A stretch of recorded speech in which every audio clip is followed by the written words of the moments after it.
CFB27 is out, and I'm going to teach you how to recruit. So whether you're newer to college football, 25, 26, 27, whatever, if you're newer to Dynasty mode, if you're, maybe you did play Dynasty, but you weren't really sure about recruiting, you were playing with auto recruiting, or you were having a tough time recruiting, whatever the case, even if you're super experienced and just looking to pick up a few tips on maybe things that changed this year or just in general, this video will offer a lot of help. I already have 60 hours on the game by this point, all of which in Dynasty mode. So the way I'm structuring this video, I'm essentially going to take over a 0-star prestige school, which is a half-star prestige school, and I'm going to show you my exact thought process in terms of how to just go through a season of recruiting. I'm going to explain everything I try to do. I'm going to explain the things I'm looking for and the things I'm thinking about. I'm going to explain my thought processes in certain circumstances, and I'm also going to just straight up explain the new things that they dropped this year. This video is going to look at recruiting from a broad standpoint. I'm going to teach you how to recruit from the ground up. I'm going to teach it from the perspective of I'm teaching someone who's never played this game before how to recruit. Now, that doesn't mean that I'm not going to offer anybody who has a ton of hours on CFB 25 and 26 any tips or advice here. It's basically just saying I'm basically just saying if you are experienced, I'm hopefully going to offer some catch up, some button up, as well as information on the new features, while I'm also teaching people who are brand new to this concept. We're going to start with a brand new save. And then from the off-season, initial window where you set up the board, you do the red shirts, the schedule, all that stuff. We're going to go from then to the end of the transfer portal. And we'll be evaluating the class along the way. I do want to set the expectation here. If you're expecting some sort of video to teach you how to get 4 and 5 stars with a rebuilding school, for free, without having to work, without having to put any NIL into them, this is not the video for you. I'm not going to be taking advantage of any glitches or any broken logic here. I'm going to be just straight up approaching this with a strategy that will last you from the time you watch this video and understand what you're doing to the time CFB28 comes out. We're not going to be approaching any sort of meta tactics here or deep dark web online forum stuff on how to get 4 stars and 5 stars with Eastern Michigan in year 1. We're not going to be doing that. It's just not. So immediately I want to highlight the new big change to Dynasty this year. It's actually not even just NIL, but it's rather the broader topic of Dynasty Blueprint. The Dynasty Blueprint is kind of partially what you see here on your screen right now, the stuff above me. Each team comes with a set amount of Dynasty points to start. It's partially based on prestige, but it's also based on a myriad of other factors, including, I think, just general kind of real life spending and investment. This is something just to be wary of, though, when you're taking over a Dynasty, because there are teams that just start in basically Dynasty hell, like UMass with 410 total budget, and you get 95 available to spend in year 1. And I believe, Kent State also has 410. And then on the other side, Ohio State has 12,500. So, I would honestly recommend that people pick up one of these teams to just learn the game. If you're brand new to college football, or the college football video games, I would recommend that you guys pick up one of these games or one of these teams here to learn the game, or even someone in the 4-star range, just to kind of get a feel for recruiting and understand how the different buttons work. Take the pressure off of you before you actually start a Dynasty that you care about the outcome with. Speaking of which, we'll be taking over Southern Mississippi for this guide here. They are kind of in the upper end of 0-star schools in terms of how many Dynasty points they have. At about 870. Available points sits at 545 here. All right, so I'm going to be creating a coach because I really want to highlight something on this screen, the backstory screen. This screen has existed since CFB25, where you get to choose a backstory. I think it's essentially you can choose between a motivator, a recruiter, and a tactician. If you're brand new to this and you're like, what does all this mean?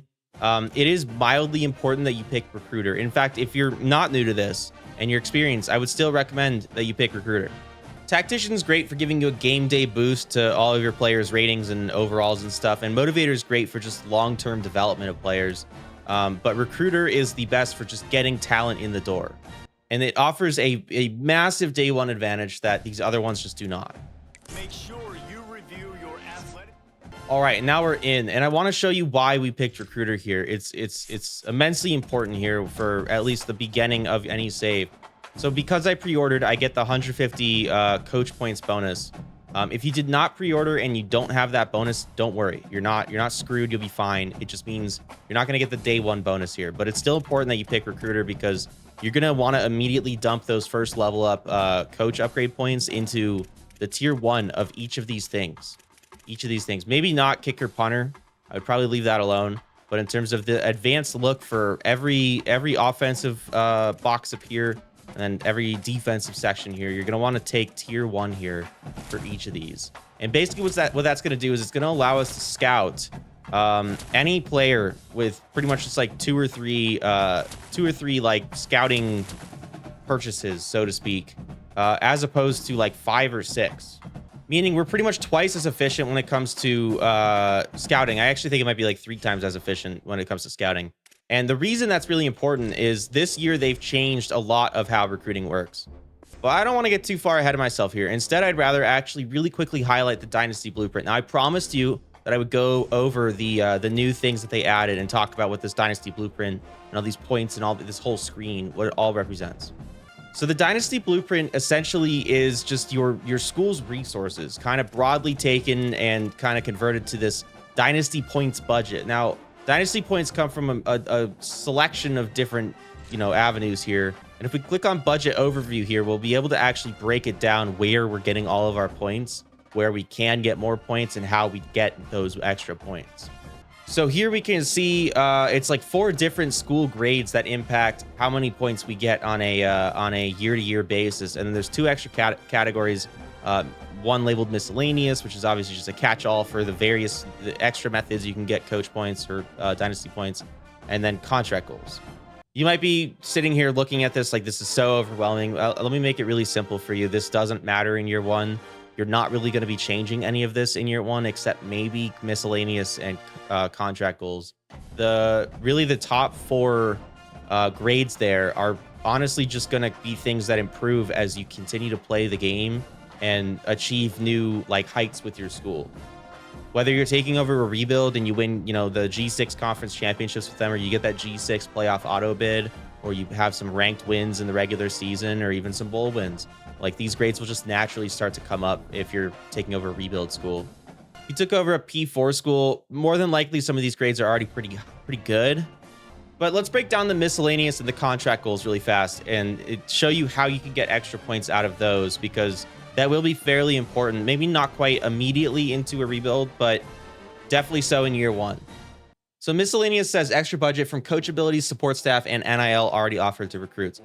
What this specifically means in terms of things you can control on day 1 is if you go over to hire staff, you get this whole screen here. So this screen represents, the entire staff that your program is employing. It doesn't obviously show things like, special teams coordinator, whatever.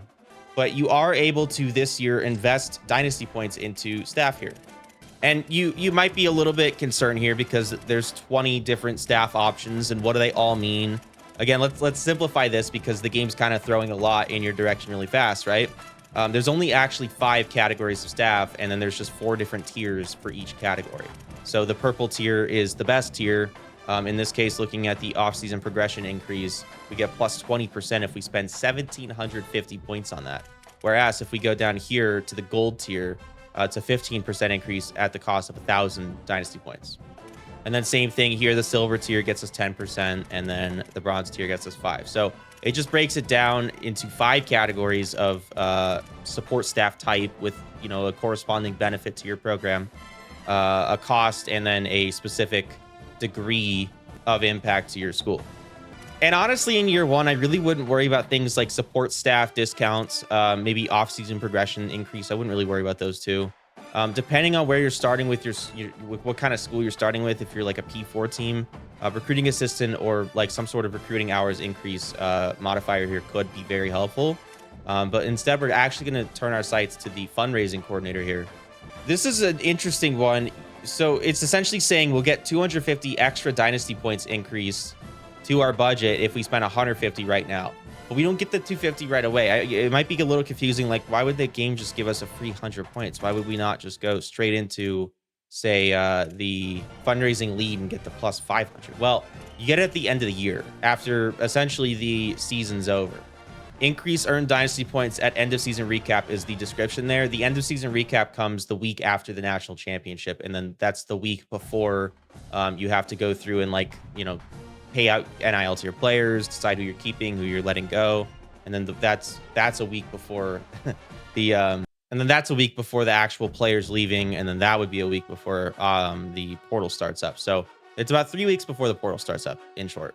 Now, play the game however you want to play it. If you want to just go straight to the portal here, if you want to just, like, you know, say screw high school players, I'm going after the portal dudes. Maybe go after the plus 150 here, or I guess the plus 500 net for a net of plus 150 dynasty points. Maybe go that way. I don't know. I think just be financially responsible. I would advocate getting the bronze fundraising coordinator here in year 1 with a rebuilding school, just because we don't have a lot of points. You just don't really know what's going to come up throughout the season in terms of opportunities or issues we run into with recruiting. So we'll hire this guy. Other things to look at here are your coordinators. You can't do anything with them in year 1. It's just worth noting, like, you're probably going to start with some maybe not so great coordinators on expiring deals. They do cost you 15 per season a piece. When they leave, you'll be able to hire free guys who are pretty much as good, if not better in certain cases, who cost nothing. So you get 30 extra points at the end of the season for that as well. At least with every 1-star or 2-star school I've picked up, that was the case. When it comes to P4 schools, I don't know. I don't know if they're different. But certainly with rebuilding schools, I can say you'll definitely retain but at least with rebuilding schools, I can say that your coordinators always walk and you can get better options for free at the end. Although, granted, it's very slimly better. It's really not much better. You just get a little bit more say in what their general archetype is. But they're free, and 30 points is almost 10% of our available budget right now. So I'll also give you an overview of the rest of the screen just to help you out here. Manage facilities. This is not something that is relevant to us, but if you're starting out with maybe a school with decent resources, and maybe facilities is something you consider upgrading here. Facilities do offer you things like you can see over there on the right side, and I'll actually go into hiding here. So we see here on the right side, there's 5 different tiers of facilities, from basic facility to national powerhouse facility. The national powerhouse facility would get us a maximum facility grade of A+. If you're familiar with recruiting on CFB25 or 26, you might remember that athletic facilities is a grade that certain recruits care about. Granted, it does not really open the door for a whole heck of a lot of dudes, but it's still something that might help out in certain cases. Additionally, it was impossible to control in CFB25 and 26, at least directly. Essentially, you would just have to win a lot of games and be very successful, and then over time, very, very slowly, it would start to creep up a little bit by little bit.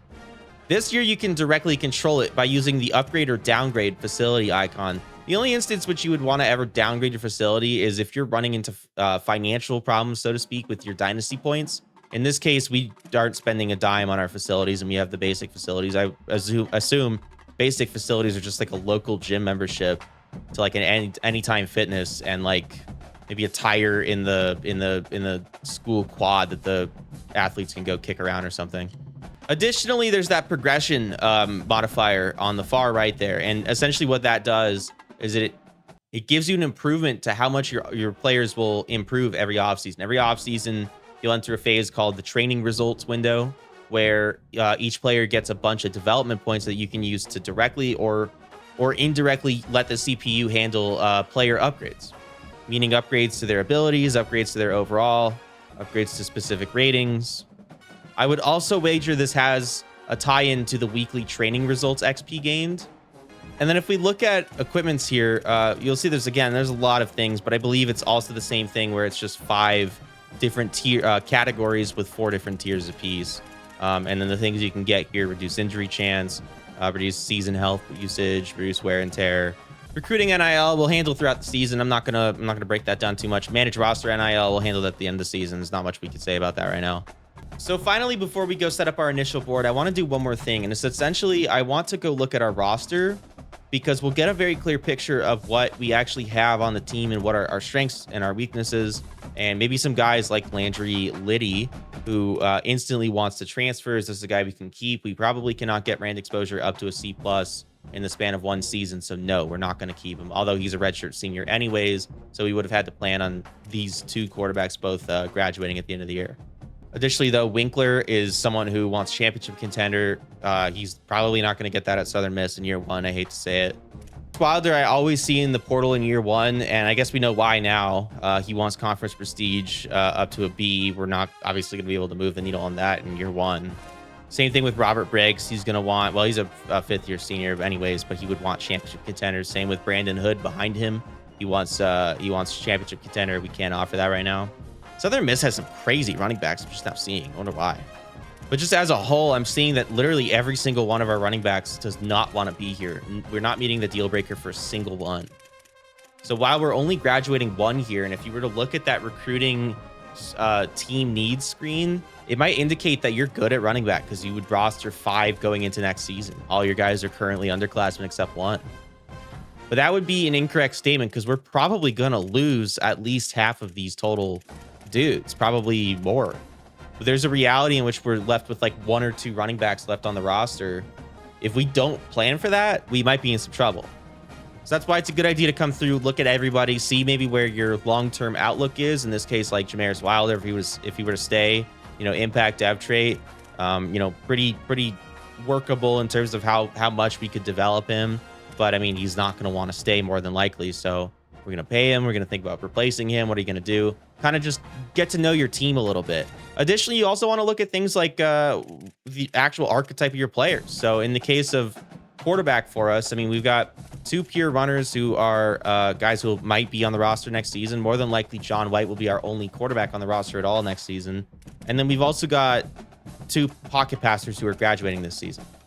So is it worth considering maybe going out and looking for a quarterback that's more my archetype, my play style? Because I'm not a guy who likes a pure runner quarterback. I like a guy who can actually throw the football. I mean, what's his throw power? John White's throw power is 84. I mean, if we get a receiver with some speed, he's not going to be able to get to leverage that speed, at least not on like deep routes. Same thing with Winkler here, 85 throw power. So it's probably worth going out and looking for guys that are going to fit my play style, my archetype, more than guys who are just on the roster and we're just happy to have them here. Although ironically, both those pure runners have better throw power than the pocket passers that we have on the roster. And then definitely look at your punter kicker situations. Do you have guys who you can keep for at least a handful of years? Maybe do you need to recruit someone, in the case here with Southern Miss, are we happy with, our guy having either 86 or 84 kick power? Maybe not. I would also encourage you to do red shirts before you set up your initial recruiting board, just for the sake of, I would also advocate that you guys check out your red shirts really fast and just go through and see maybe some guys you could red shirt that, wouldn't piss them off if they have playing time grade, or, offer you a little bit more long-term output with your team. Again, just to kind of get a sense of what your long-term, next 4 years of your roster is going to look like. But finally, it's time to actually start recruiting. So immediately upon pulling up the prospect list here, it's going to recommend all these 1-stars, right?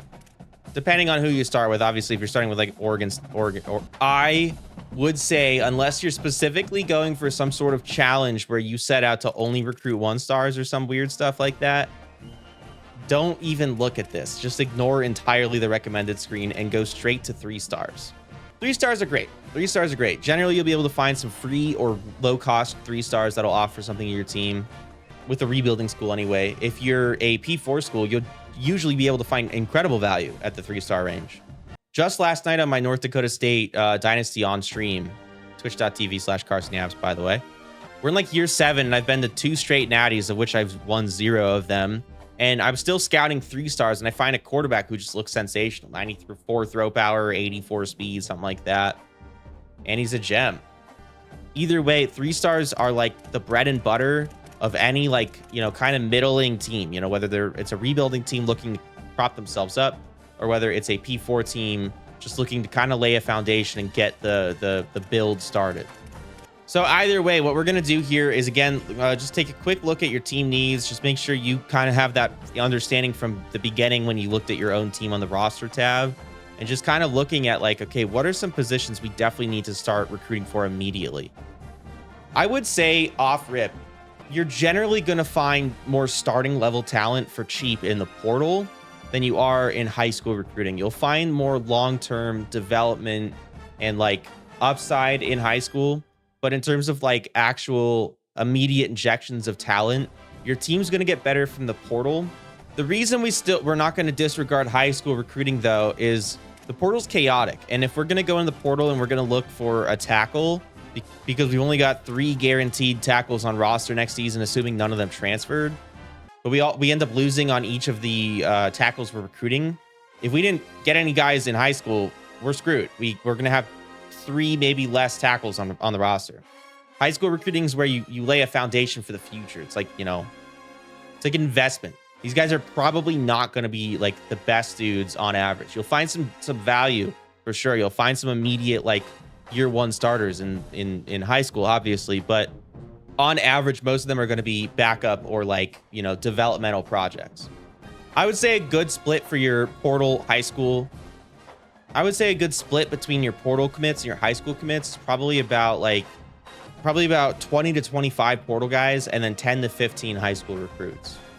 Obviously, you're capped at 35 total commits in general, but if you can get somewhere around, you know, 15 high school guys and 20 guys out of the portal, I would say that's a really good looking class, especially in the first couple years of a rebuild. So I want to highlight another thing that we found out here with this game. The national ranking over here, this column second from the left, it offers you nothing. It offers you 0 insight. This guy, Christian Todaya, has as good of a chance at being elite as Darren Pack. He also has as good a chance at being buns as Darren Pack. National ranking holds 0 weight in this game. It means absolutely nothing. There is no inherent advantage that Daron Pack has over Christian Todaya just based on the national rank. It means literally nothing. It is not an indicator of anything. In general, you're going to find the cheaper guys at the lower ranked options, and that's where I would usually start looking in terms of like, you know, trying to put together a board. But when you're going through here, essentially you're going to want to look for people who are cheap. You have to be very, very intentional. I'm not going to say careful, but intentional with how you recruit. I can't just go out and get like 2 or 3 3-star quarterbacks out of high school because I need 3 quarterbacks, right? I probably do need 3 quarterbacks, but I can't just go out and get 3 3-stars off rip because look at the cost here. 75 bucks a pop, NIL bucks a pop. Doing a little bit of quick math in my head, that's 225 bones that we'd be spending on 3-star quarterbacks. We've got 440 left in the bank right now. Obviously, we've got the fundraising coordinator coming back with the extra 250, and then whatever you might gain in the offseason based on how you do in year 1. But I mean, you really cannot count on gaining extra dynasty points in the offseason. You can't count on being able to move the needle on a lot of those grades in year 1 unless you're playing every single game and you're like going out and you're going 12-0 in year 1. Realistically, we're not doing that. So you kind of have to work with the assumption that your budget this year will be the same as your budget next year. And just to highlight really fast, I do want to say, if I go out and I spend all 870 of my dynasty points, obviously it's not possible. We have other things committed. Like we got 290 committed to staff and stuff. But like hypothetically, if I went out and I spent all 870 of my total dynasty points on recruiting, I would have 0 to spend next season unless our grades went up and we got extra from you know, our grades in certain categories.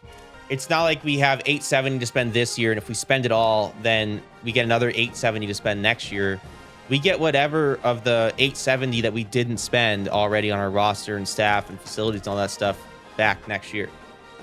So in the case of like facilities here, though, because it's a one-time thing, if we were to upgrade our facilities to competitive for 250, that would come out of this year's budget, not next year's. The annual cost of 50 dynasty points that you see on the right side, that would come out of next year's budget, though.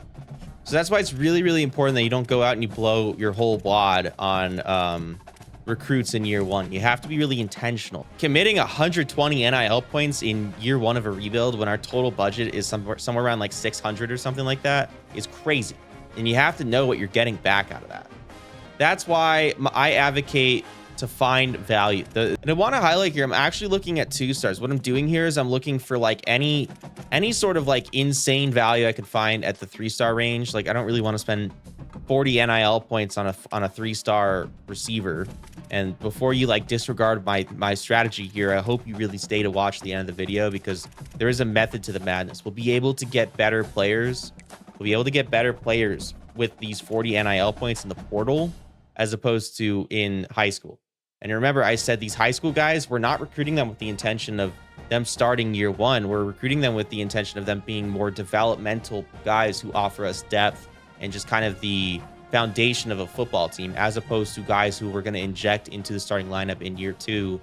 This year, instead, the investment you're making is your NIL, and you're committing NIL points to them. So in the case of like Stephen Foster, If he ends up being atrocious and I committed 40 NIL points to him, like something like 10% of our current remaining budget to this one 3-star that ends up being atrocious, then that means we kind of wasted points on him, right? I mean, it's resources we can get back, but not immediately.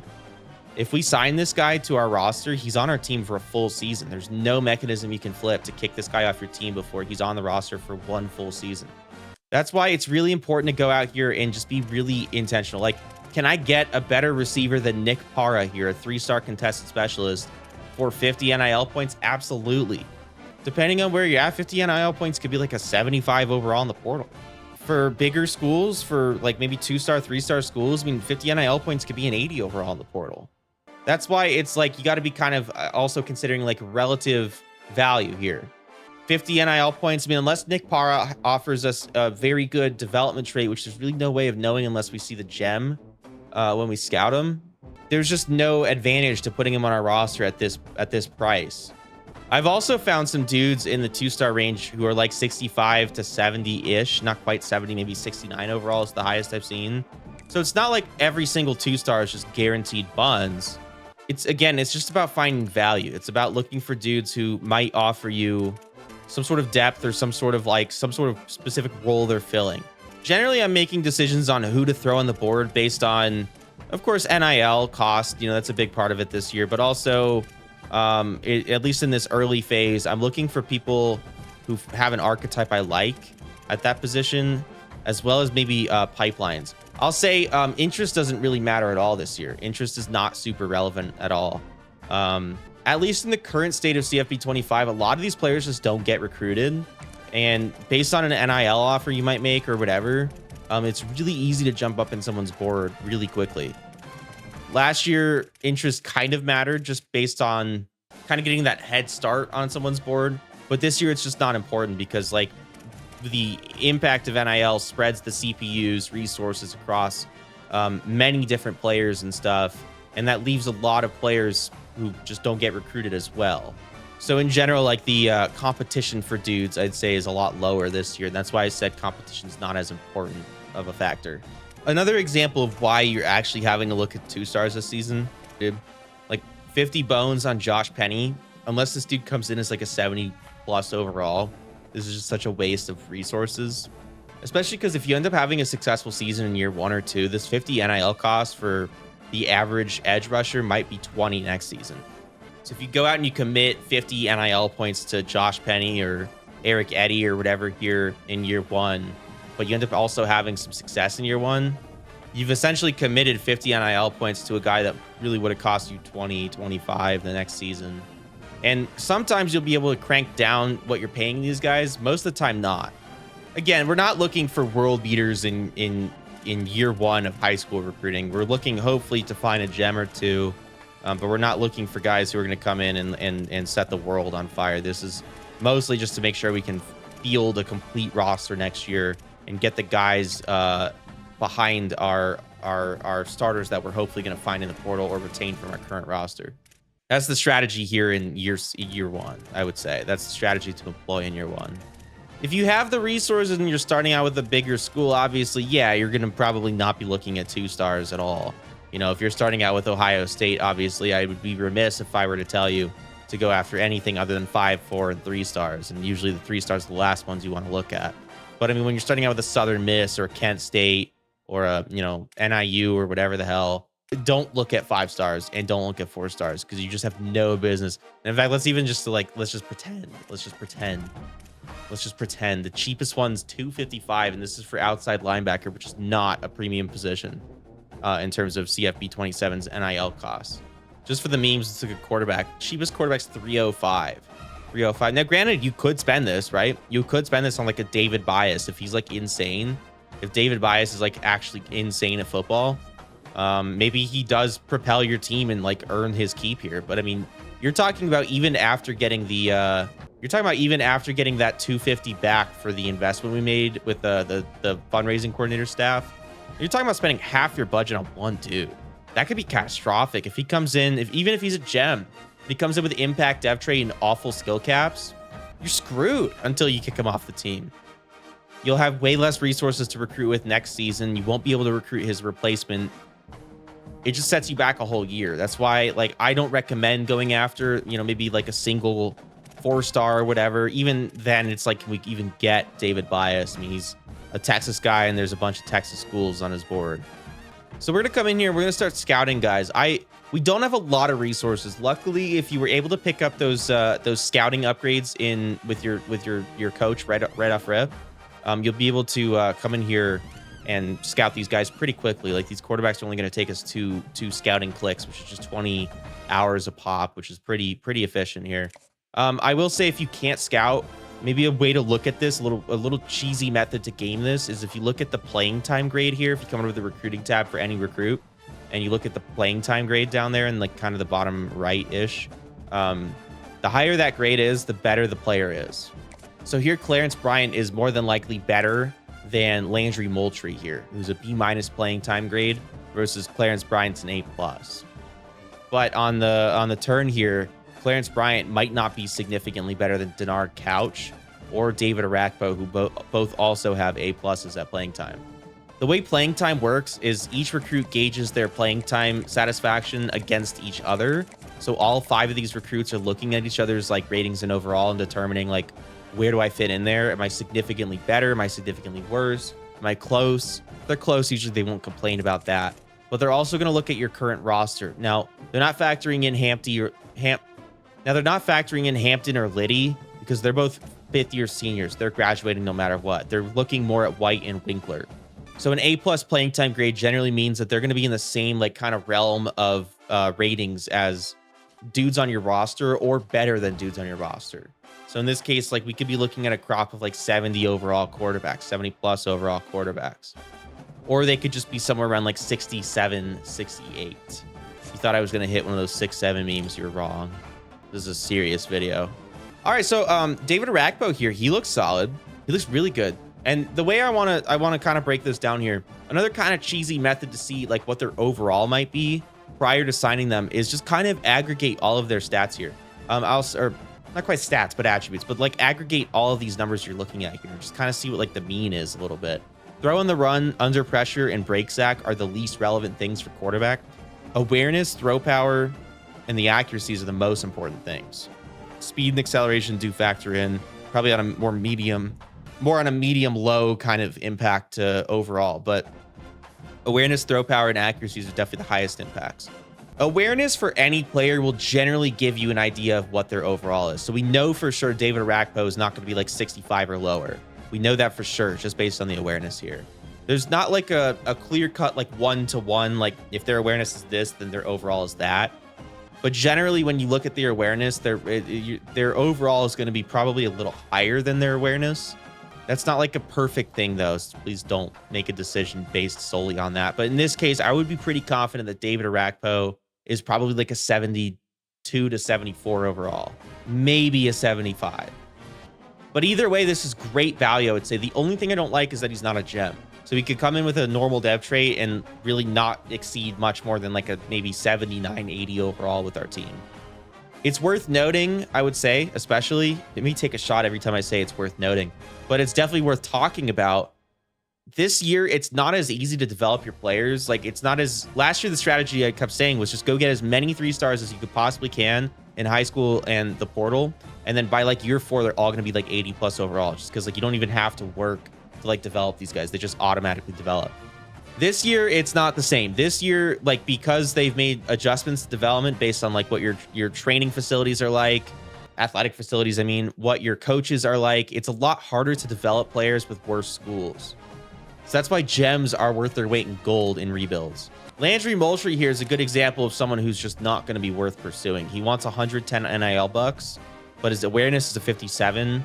Throw power is, you know, okay for a 3-star. It's okay at 88, and the accuracies are just kind of okay as well. There's really nothing with Landry Moultrie here that stands out, except his cost. He's very expensive, I would say, for what he's worth, and his awareness is very low. I mean, he's probably a low 60 overall player, I would say. So just in general, I would say not worth going after Landry Moultrie. And then ironically, Clarence Bryant's also not that good. I mean, I would say he's maybe a little bit better than Moultrie was. He's fast. I think he's faster. I don't really remember. I think Moultrie's speed was like 70 something, or whatever. He's got a little bit weaker of an arm though, -1 to throw power. Accuracies are definitely better, but the awareness being 57 again indicates a low 60 overall to me. We'll take Clarence Bryant off the board. I think we've got two guys definitely worth pursuing here. Blossy offers a little bit more speed than Arakpo, but the arm's not quite as good. Arakpo also offers more of a day one starter kind of caliber player.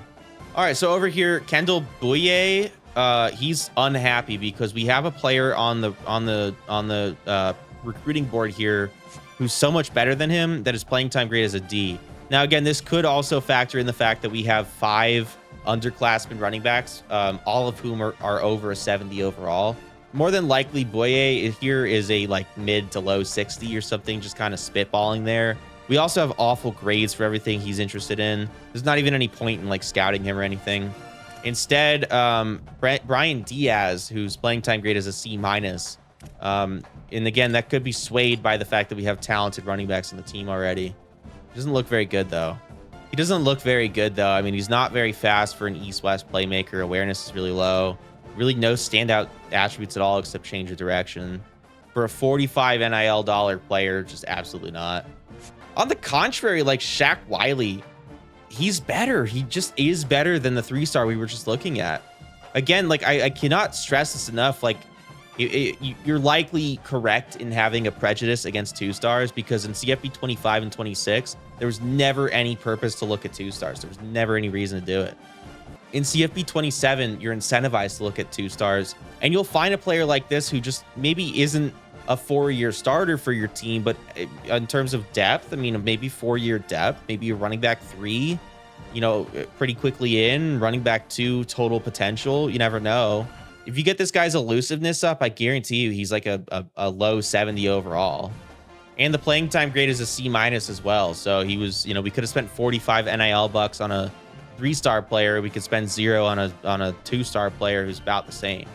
Instantly here, Marquis Willies, not what I'm looking for. You can just see the speed so low, and speed's hard to develop in this game. It costs a lot of development points, so it's really expensive to train speed in this game. So if they don't have good speed at a position speed's, you know, important at, just kind of can them there. But now we've ended up with a board that had 4 or 5 running backs on it, cut down to 1 running back, and we need running backs. We established that. So we're going to go back. We're going to add maybe 1 or 2 more running backs and just take a quick look. Kevin Fine here is mildly interesting for sure. He's not the fastest. The awareness is over 61, which means maybe he's mid 60 overall player here. A lot of grades are in the 50s or below the 50s with his break tackle. He's certainly someone who would require a lot of development, I think, to be considered a good player per se. But I mean, the intangibles are there. Or I guess the tangibles, I don't really know, with the speed. The immediate athleticism that is really hard to teach in this game is there, which means this guy's workable in my opinion. So the concept I would have here is we've got 2 dudes who maybe offer something. I don't really know, but they're free and they should be easy enough to go get. Assuming we keep maybe 1 of the 5 running backs currently on the roster, and it doesn't matter which one at all. That leaves us a starting caliber running back with whoever stays, and then 2 like depth guys who, if they get in the game, it's whatever, you know? Meaning we would just have to go find 1 maybe running back 2 caliber player in the portal, which is extremely doable in my opinion. Extremely doable, and for cheap as well. So this is a good spot to be in where, again, you're being intentional, you're planning it out. Okay, we're probably going to need to recruit. Okay, we're probably going to need to recruit 3 running backs, of which I've got like a running back 1 or a running back 2, depending on, you know, where we're at. I've got my running back 3 and 4 on the depth chart here, meaning I just have to go look for a more starting caliber running back in the portal. There you go. That's intention. That's planning. That's the direction you kind of have to take with this. Instantly upon scouting Marquis Gatto, 49 awareness instant, like, no, I'm good. That's going to mean he's probably going to be a pretty low overall. Now, this is where things get interesting. We basically just found that same player, the 3-star speedster that was the bust, except we found him as a 2-star version. He's a little bit worse, but I mean, the route running is all in the 70s. Release is significantly lower than I would like. Spec catch and traffic are very low. Catching at 69 is fine for, you know, an incoming 2-star freshman. And the awareness is very low. So he's probably going to be like maybe a low 60, maybe a high 50. But the speed You can't teach speed very well in this game. It's hard. It's a lot harder. So with that said, I think this is maybe someone we just go in on like a scholarship offer with 0 NIL attached to it. We don't really have a ton of hours to be messing around like that. But at the same time, it's like if we can teach him catching and if we can get that release up, he's actually going to be a pretty solid player just based on that speed alone. Dante Abraham might not be a bad pickup. The speed's not quite there for a speedster, especially at 5'9". But all the attributes look pretty solid. He could be like maybe a high 60, even maybe a low 70. The main issue here is that he wants 50 NIL bucks, and to just kind of be like kind of mid, I don't know if he's worth bringing in on that. But we'll leave him on the board for now, and we'll see if there's competition or if, maybe we could finagle something. In general, we have a pretty decent receiving core, and we have a lot of people at receiver. We've got 11 with only 3 people graduating. I think maybe it's worth just kind of taking some flyers on Kalu and Reynoso. And then we can just decide if we want to go in on Abraham, or if need be in the portal, we can pick up a guy who will actually start, and Kalu and Reynoso will just offer depth and potential like long-term value. We are out of hours, so I unfortunately cannot scout anybody else, and that's fine. I would say when you're doing these rebuilds, you're going to start with, schools that have minimal recruiting hours, meaning scouting is going to be hard. I would say it's really important that you scout important positions like skill position, receiver, running back, and quarterback especially. Quarterback is always the first position I recommend scouting.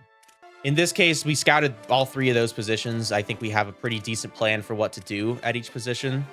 Now, what do you do if you don't have hours to scout? What do you do if you weren't able to go get these those coach upgrades with the that help with scouting super fast? Well, I'll tell you. You look at the playing time grade. It's really that simple. So we don't have any more hours to scout with. We're sitting here, pretty with a decent plan as to how to attack recruiting here. I think with some of these skill position players and stuff. We only have 24 total targets on our board out of the 35 allowed. So last year I would have said, okay, go fill up your board and offer everybody scholarships and then scout with whatever's left.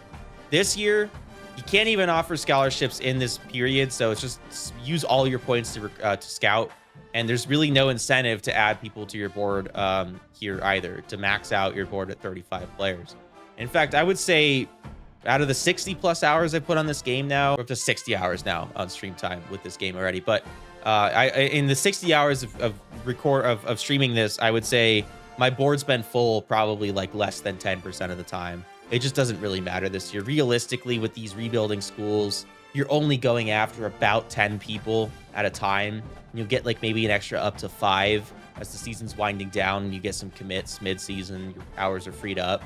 But realistically, like you're not going to have classes deeper than, I would say, 15 high school players, unless you're really flexing your NIL and you're really min-maxing your hours spent. And I don't even know that there's really value in going over 15 high school recruits in a season. I feel like the value's more in the portal. Because like I said, you can get better players in the portal for cheaper. Starter level talent that just wants to find a good situation to play in and therefore wants to come to your school. Enough yapping though. I would say it's definitely time to advance to week 0 and then see where we're at. Week 0 is upon us, and the look on my face is because we have 250 hours to work with. I mean, God, dude, it's going to be rough. But immediately I'm dumping into David Arakpo. No pause. We're immediately slapping 75 NIL points on him and 50 hours. And the reason being, again, is because he's a talented quarterback. He just is. The acceleration's very low. But I mean, everything else on him looks solid. He'll be a mid-70 overall player. And to have someone like that at quarterback whose deal breakers procs to home, and you're in Mississippi and he's in Texas, I mean, you're going to have this guy for 4 years. Ideally, he was a Jet. Ideally, we know that he has a dev trait. But more than likely, I mean, we're not going to need a better quarterback than this for the foreseeable future, nor are we going to be able to find a better quarterback than this for the foreseeable future. This is an immediate, like, plug and play kind of guy at the most important position on the field. Velocity's not bad. He's faster. The arm's pretty similar, but I just don't know that the starting point is the same.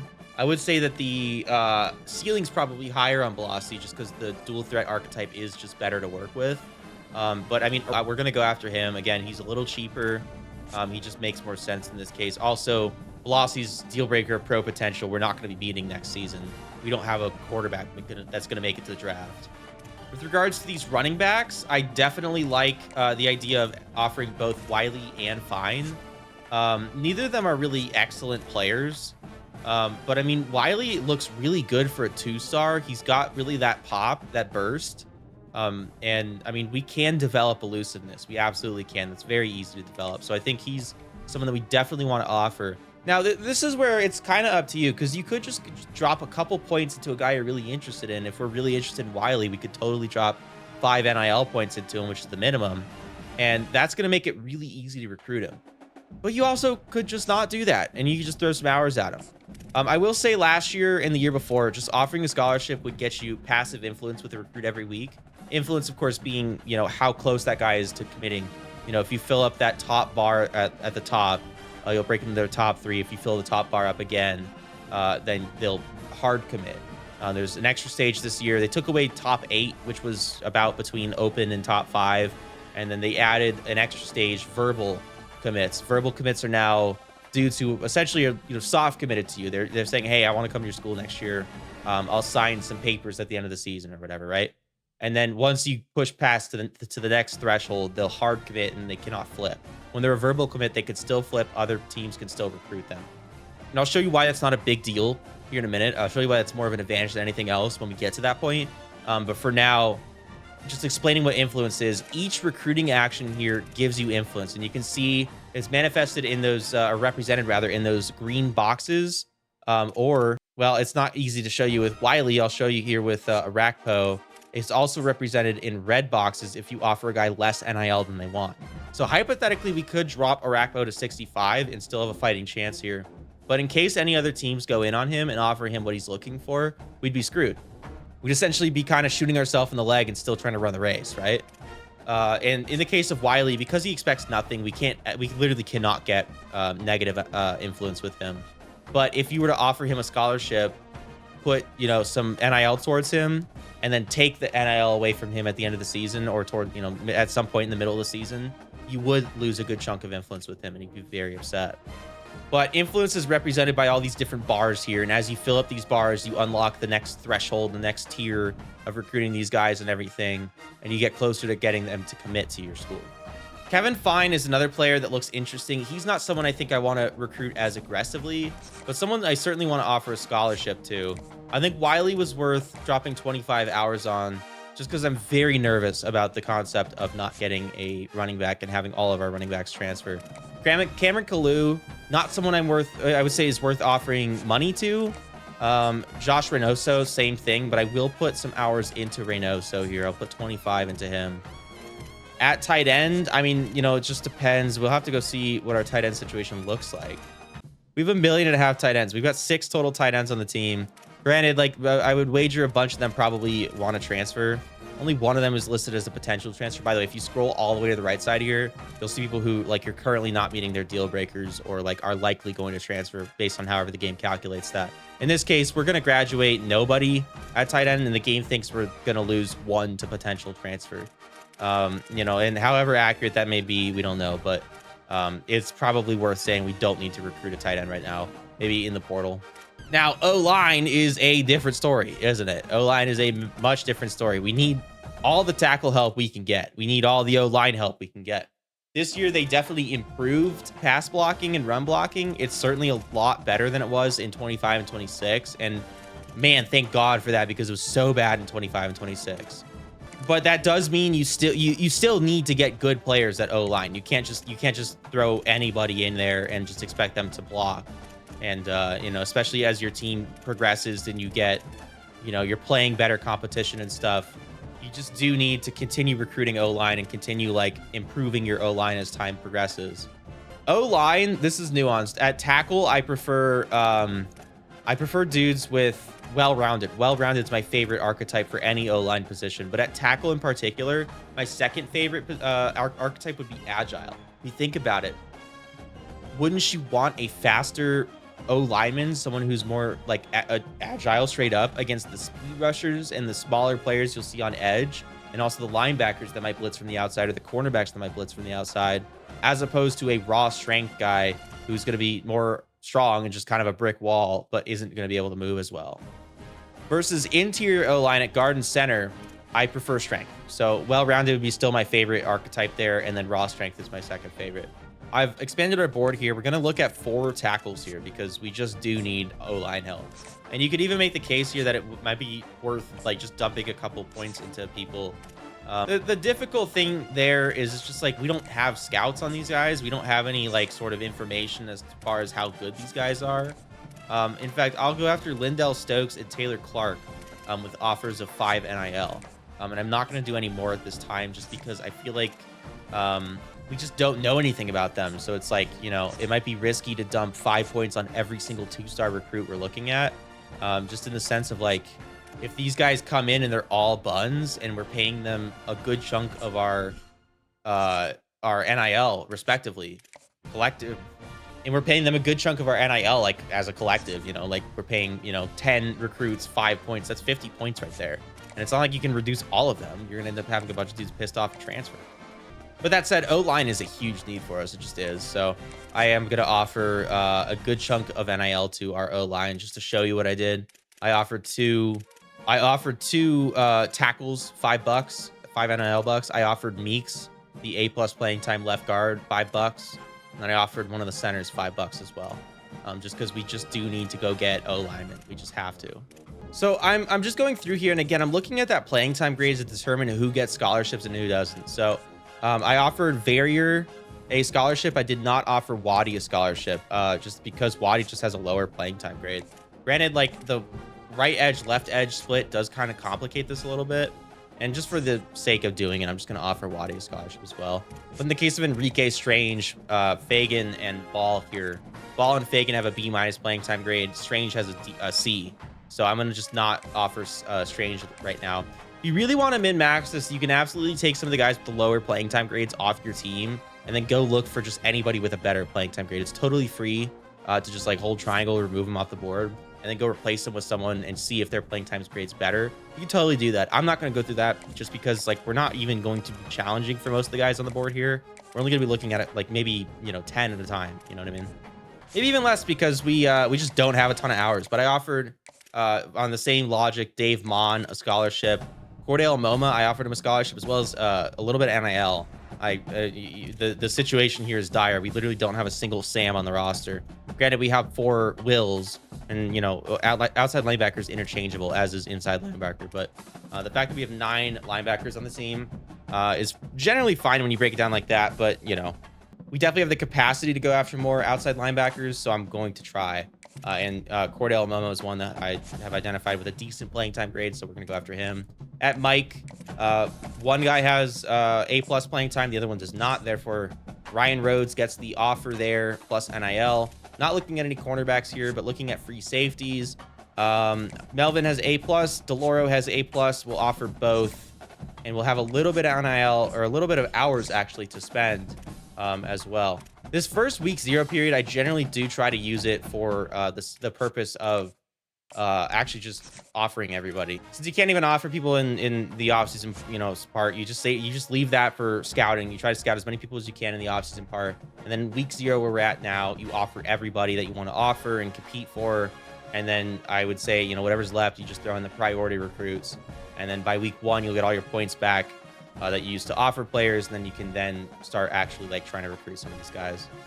Now, I want to say again, the NIL serves, I've got so many questions about how NIL works in CFB27. The NIL is not this like concept where you could just go buy players, you know? I can't just go dump a bunch of NIL into like a guy and have him insta commit to me. Although like it does kind of work like that, but not really.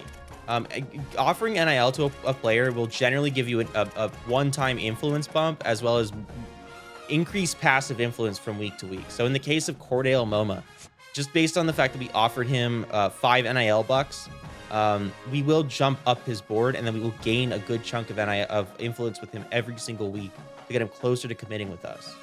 Which means that we can kind of use our NIL a little bit as kind of like quasi hours, like kind of like extra hours in a sense. So like here with Moma, if I just don't have the hours to throw onto him, the NIL could do a little bit of that lifting for me. In the case of like, if nobody else is recruiting him, we'll just end up getting him because we'll get that passive influence on a week to week. Versus like, for example, Kalu here, I didn't offer him anything in terms of NIL, and we're not putting any hours onto him. So what's more than likely going to happen is like we'll just gain very slow influence with him until either by the end of the season we might take number 1 on his board, or someone else is actually going to intentionally recruit him, and we just won't have a chance unless we put NIL or hours into him. NIL serves more as the barrier to entry on a lot of these players. NIL serves like if we go look at like any of these guys here, like realistically, Adonis Clements is out of our price range. We could go get him, but it would be pretty much all of our remaining NIL at this point. Like that is what I mean when I say they're the NIL is the barrier to entry. We just literally cannot afford to go get an Adonis Clements. That's why when I said this video will not teach you how to just go get 4 stars and 5 stars with like 1-star prestige schools, it's not because I'm trying to force you to play the game my way. It's because it's literally like the whole system is built around avoiding that. But I mean, we could hypothetically go after Adonis Clements, but then we're dropping pretty much our entire NIL budget into one guy, and that's just not feasible. Same thing like if Bakhtiari here was open to us, we would be literally putting our entire budget minus 5 points into him. And similarly, like this guy, Lovelace, I can't even afford to go after him. We would be in NIL debt, dude. NIL serves more as a barrier to entry. This is like the mechanism that's kind of preventing small schools from going after 4-star players. There will be a reality in which if we were to continue playing the save and continue grinding it and continue winning games and growing the Southern Miss program, there will be a reality in which we can go compete for 4 stars. This NIL number here for 4-star quarterbacks will drop. The reason it's so high is because we have not a great pipeline for him. We don't meet his deal breaker. We don't have a good grade for his deal breaker. We're a low-star prestige school. And just in general, he's not interested in us. If there were anybody here that was interested in us, they would be a little bit cheaper. If you go load up a dynasty with any like five-star prestige school, like Ohio State or Bama or Georgia are the 5-star prestige schools. If you load up a dynasty with those schools, you'll see that like 5 stars are not that expensive. We're looking at 4 stars at almost 400 NIL. At a certain point, you can get 5 stars for about like 100 NIL with certain teams if you're meeting certain criteria and stuff. So NIL just serves as this kind of like very aggressive barrier to entry on players that the game's basically saying like you don't have no business going after this guy. You don't have any business looking at Isaac Lovelace. Like don't even try. Because last year it would have been like if Lovelace is just straight up not getting recruited, if nobody's offering Isaac Lovelace, we could just sneak on there with a cheeky little offer, put 50 hours a week onto him and have him committed by week 8. This year, that mechanism does not exist. This year, that opportunity does not exist. You're just not able to go after 4 stars just because nobody else is targeting them. We have used all of our recruiting points. I am not going to be playing any games. We're just going to be simming week to week, checking in on recruiting, giving updates where necessary. When I decide we need to jump in and, help something or make a decision, we will talk about it. Instantly, there's a lot going on here. So David Arakpo, we are competing with the entire like Southeast United States. Not really, but like Miss State, SMU, OSU, and Arkansas are all in for David Arakpo here. We just cannot compete. We're not even in his board yet. We offered him what he wanted. We put 50 hours a week, and we put 50 hours on him, and he's just not even considering us. So this is a moment where it's time to say goodbye. And that's why we kept Blossy on the board here. Blossy was always the backup plan in case that happened.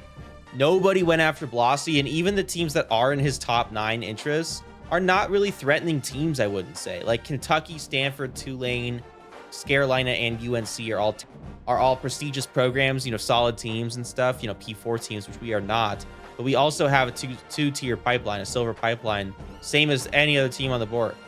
We're going to go after him. We're going to offer him a scholarship. I didn't really want to give him 85 hours, but it's, I guess, semantical when you're talking about adding a quality quarterback. Here with Shaq Wiley, there's increased competition as well, but from Raging Cajuns and Liberty.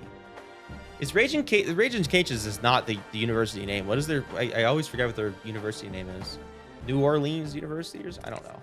But essentially what we can do here, I don't want to put more hours on him because we're already putting 10% of our total weekly hours on him. Let's offer him $5. I mean, what the hell? I doubt Raging Cajuns or Liberty are offering him any money at all. So our 25 hours a week coupled with our 5 NIL bucks on him will do just fine.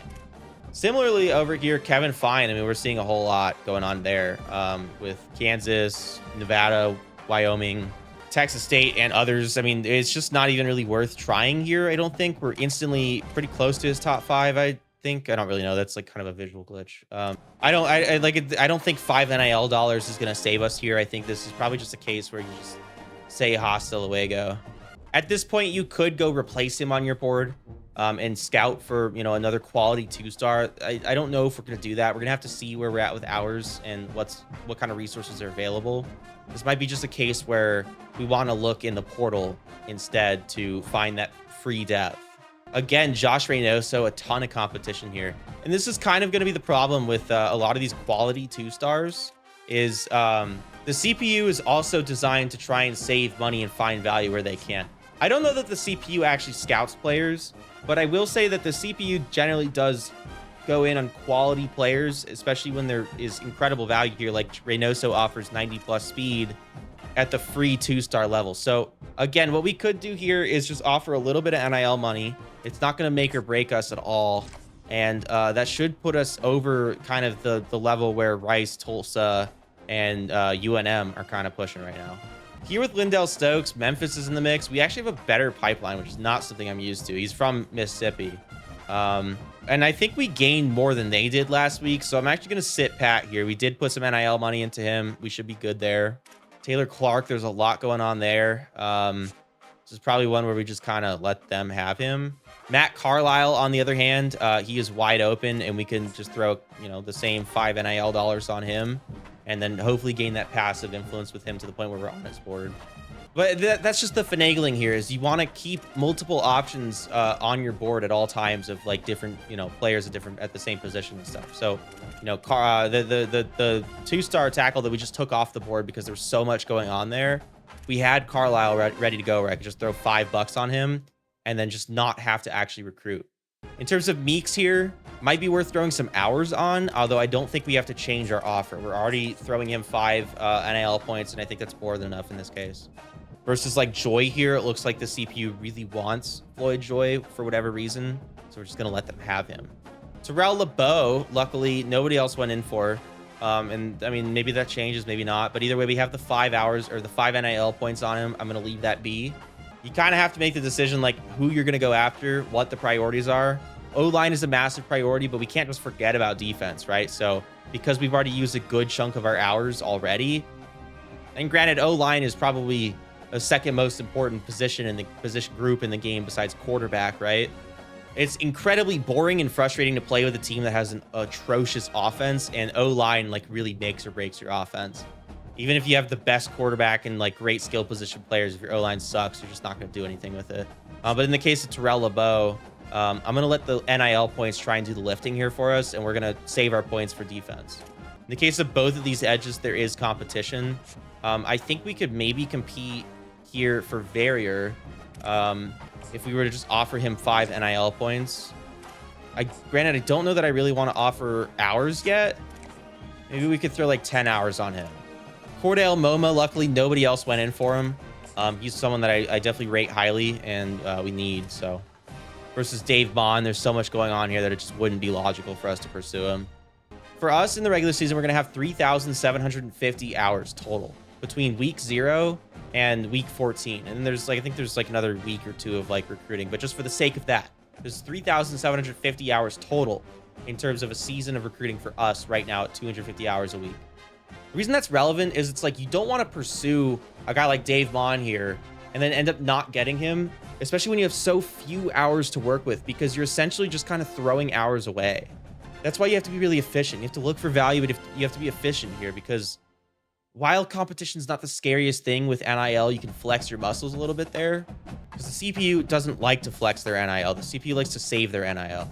You can't get your hours back that you waste on a guy. So if we end up putting like 25 hours a week in Dave Mon and then not get him by week 5, I mean, that's 125 total hours that we spent trying to get a guy that we didn't get.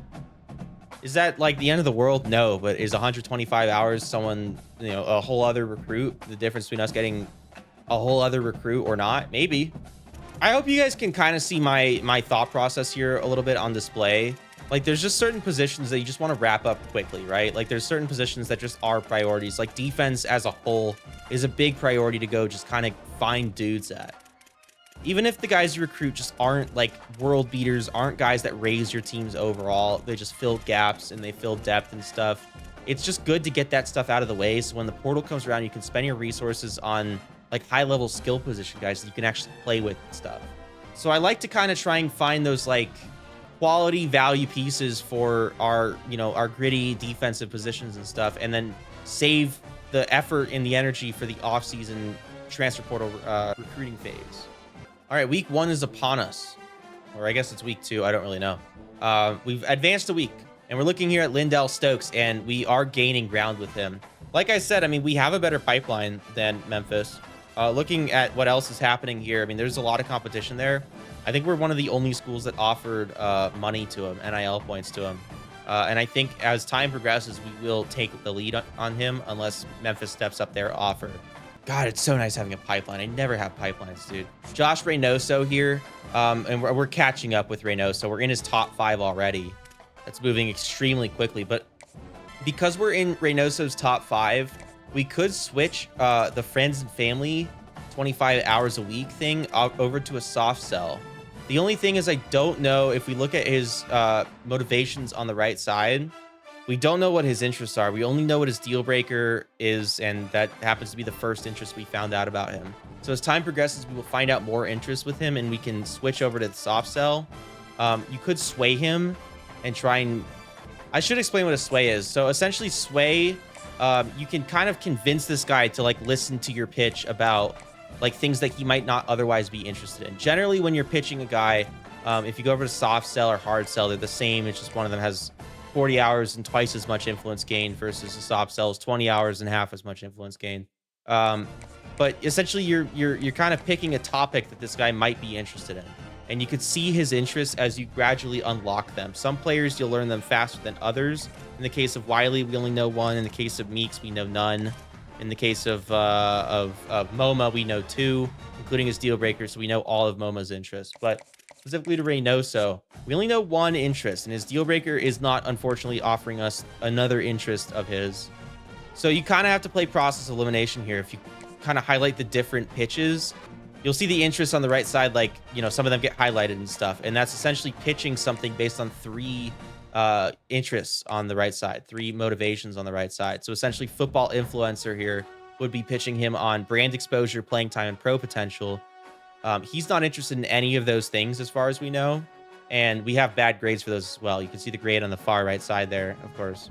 Naturally, the higher your grades are for these pitches, the more influence you'll actually gain for a guy. If, he obviously cares about proximity to home. You want him to know that he's only 100 miles away from his where his family home or whatever we are. I don't know how far away Southern Miss is from Texas, but versus if you're like playing in like Bellevue, Washington or whatever, and you say, hey kid, like, yeah, we're 2,000 miles away from where your mom is. He's not going to be happy to hear that, right? Same thing if we make a pitch based on our elite athletic facilities, which are literally just an anytime membership, gym membership, and our pro potential, which we haven't gotten a receiver to the NFL in God knows how long. He's not going to be interested to hear that. He's going to be like, okay, yeah. So obviously you're looking for things that not only do you have good grades in, but he's also interested in. Now, unfortunately, like, let's just play pretend here. Let's pretend that it's going to end up being hometown hero, for example. We are not a championship contender. That's one of the interests selected, the motivations selected under hometown hero. We are not a championship contender. We will not be a championship contender this season. But instead, you could come over here and sway him if you want to pitch him for different things that he might not be interested in. And essentially, sway is getting him to open the door to be interested in a different kind of motivation. So for example here, if we highlight coach connection, he's already interested in prox to home, so we'll have an easier time convincing him to buy into our coach prestige and our athletic facilities, which both happen to be F grades. Obviously, we wouldn't want to do this, but you could. And then if you successfully sway him, he will be interested in those other things. If you unsuccessfully sway him, nothing really happens except you gain a little bit of influence with him. But the interests don't change, and you don't gain as much influence as you would if you just soft sold him or contacted his friends and family or sent the house or whatever. So sways have a ton of risk because you might just waste time and not gain a lot of influence. And if you're in a recruiting battle with other schools, that could be catastrophic. But the reward is that you might be able to successfully change a guy's interests that benefit like your program. I rarely use sways. I rarely use these. Instead, honestly, with a school that has mostly awful grades like this, what I would just do is just keep it to these top 4 things here. Really not ever search social media, but like DM player, contact friends and family, and send the house. You just keep it on on those 3 things here, because we just literally don't have the grades for interests for these guys. They just won't be interested in hearing about our coach prestige because we just got the job. In that case, honestly, we're just gonna leave it on the 25 hours thing because there's just not a better alternative right now. With Shaq Wiley, like I said, we put a little bit of NIL into him last week, and all of a sudden we're leading the board here, and we're gaining, I think, the most influence per week if you try to look at those bars there. Meeks were actually really not coming up on FAU there. It might be something worth noting and paying attention to, but we're not really gaining ground there as much as I'd like to. And then, like I said with LeBeau, look how much influence we gained, like literally not doing anything other than having offered him a scholarship and NIL points. MoMA, I mean, we put 5 NIL points and 25 hours into. We're gaining a ton of influence there. Nobody else is competing. Velocity, we're on the board now. I mean, we're gaining the most influence on a week to week, at least per last week. And you can see that based on like the shaded bar next to our school icon there in 4th place. The shaded part of the bar is how much influence you gained in a single week. The shaded part of the gold bar at the top is how much total influence he gained towards his next like status threshold. So we're a little bit closer to his top 5 phase where he'll lock out every team except the teams that are in his top 5. Verrier, we're not going to get unless I put more hours into him. He's not like a massive need or anything, but because like there's no competition for Veal and we offered NIL points to him, I'm actually just going to take our points off and we'll continue letting the scholarship plus the NIL offer do the lifting there, and then we can use our points in a little bit more of like a necessity fashion on Veal, or on Verrier, I mean. Carlisle, unfortunately, our points are not going to be enough because Wyoming, NIU, and Miami of Ohio are all in the mix now. We would have to actually intentionally recruit him. I don't see this as a big deal. Later in the season, once we get some of these other guys locked up, we'll be able to have some resources to go after other, 2-star tackles that are actually open. You might be wondering, is this just a lot of taking L's? Is it just a lot of like constantly moving resources around and just like thinking you'll get a guy and then end up not getting a guy? Yeah, it is. Just straight up, you're going to lose a lot of these battles. You're going to end up like a Lindell Stokes. You might be super stoked to get him. That was terrible. But all of a sudden, Memphis jacks up their offer and you can't compete. I mean, you just have to take the L and move on. You can't just like continue throwing resources at a guy that you're just not going to get. A lot of recruiting, even with top tier schools, even in my year 7 with NDSU, a lot of recruiting was, okay, I'm going after this 5-star. Okay, I'm not going after this 5-star anymore because Ohio State just ate him, just devoured him, and there's nothing I could do about it. Like, that's just how this game is. It's kind of how recruiting is in real life too. Sometimes you just got to take the L and move on, and sometimes that's just how this goes. Now for Reynoso, Utah State is heavily pursuing this guy. This is probably a case where we have to throw 50 hours on him or we have to increase the NIL offer. I've never seen so much two-star competition.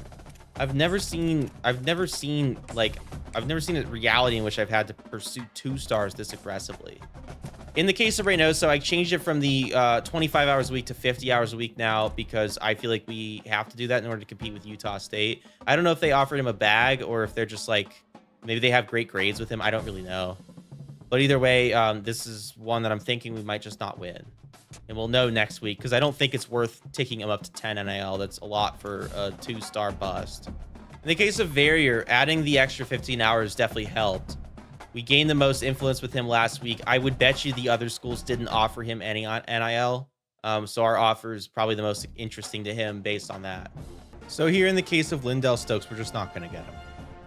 And that's all right. It's just one of those things, right? Like we can't get emotionally attached to these recruits before we land them because we're going to be very, very stressed out if that's the case. And in this case, we just hold triangle to remove, Y if you're on Xbox. I don't know what it is on PC, but you just take them off the board, you get your NIL back, you get your hours back, and you're ready to move on. This is just kind of a game of horseshoes, right? It's like you're kind of just chucking stuff and seeing what happens. In the case of like a lot of these guys, we're just going to be outclassed. I mean, you just got to think about the psychology of this and the way the game kind of recreates it. But the fact of the matter is a lot of these guys are just going to end up picking other schools for a myriad of reasons. And there's only so much you can control. In the case of Shaq Wiley, I mean, if Coastal Carolina wants to offer him, whether that's 50 hours a week or whether that's a ton of NIL money or whatever, we just can't compete with that. Or I guess what I'm trying to say is that you have to make the decision, are you going to compete with that? In this case, I don't think we are. If Coastal Carolina is going to continue ramping it up like that, we'll just find another running back, because just straight up, I mean, I don't want to dump a ton of resources into any 2-star.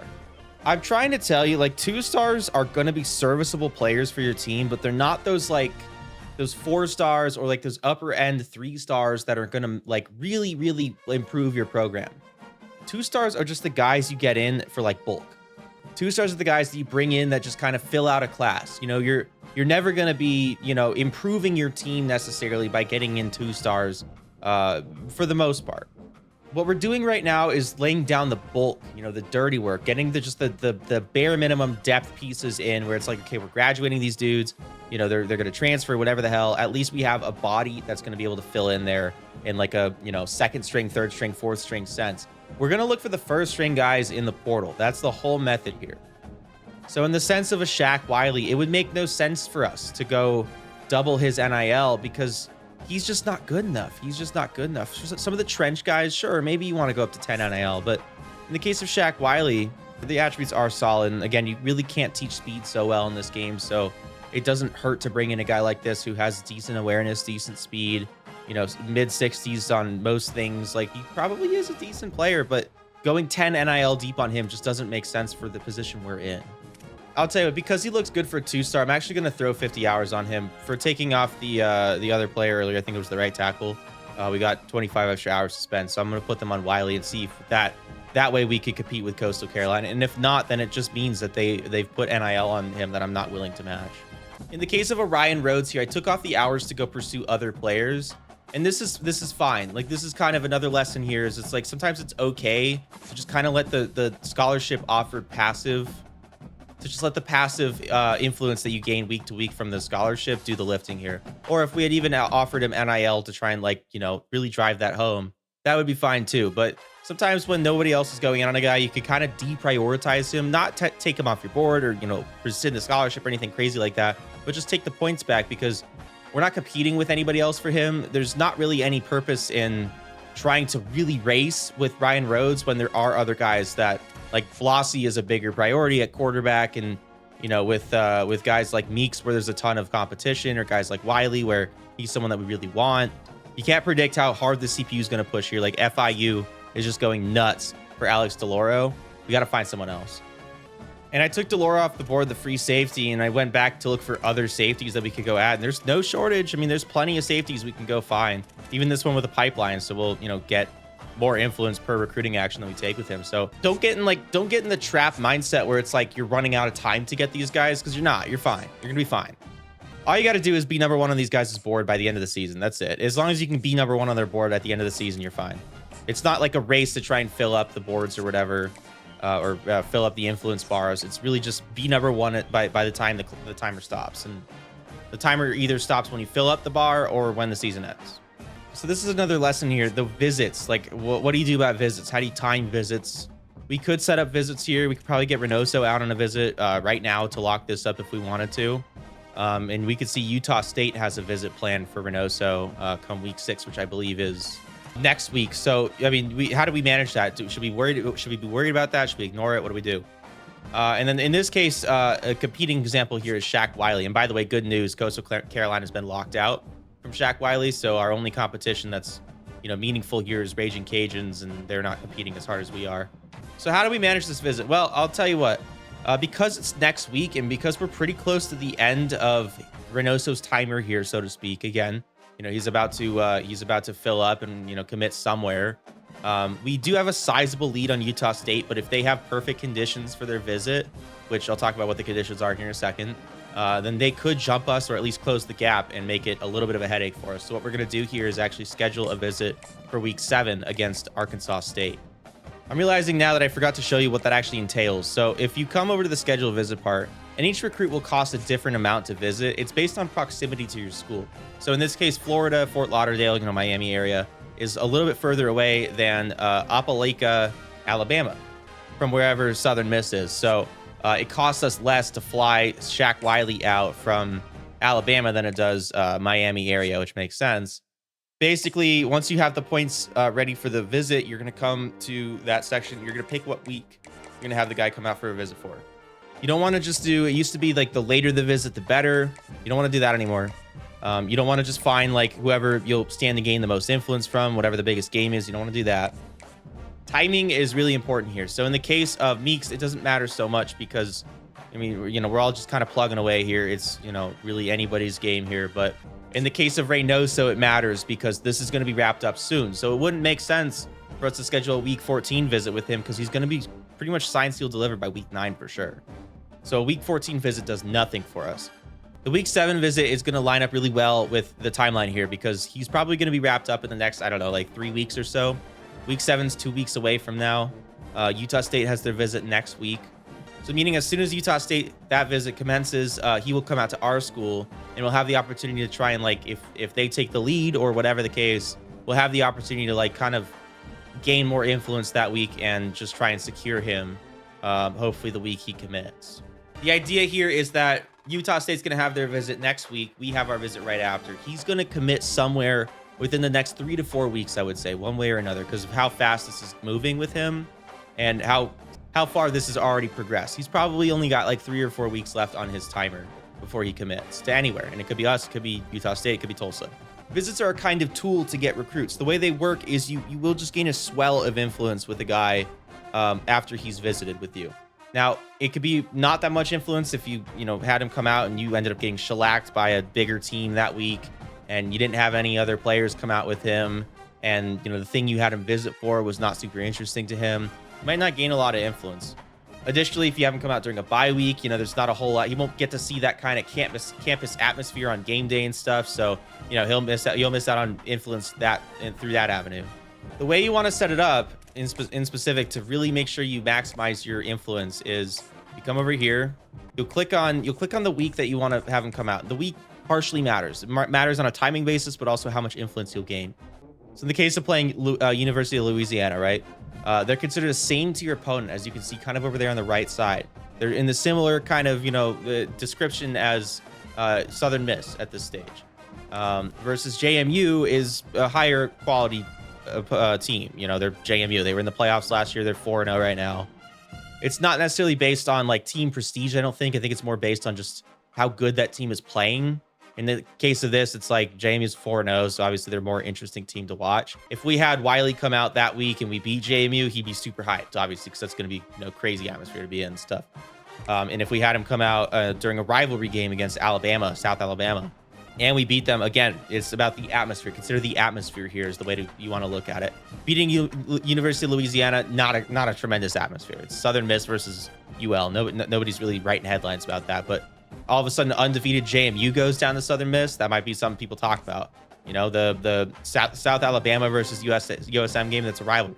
Now the bye week, you want to avoid bye weeks because there's no game, so you don't stand to gain any extra influence with him.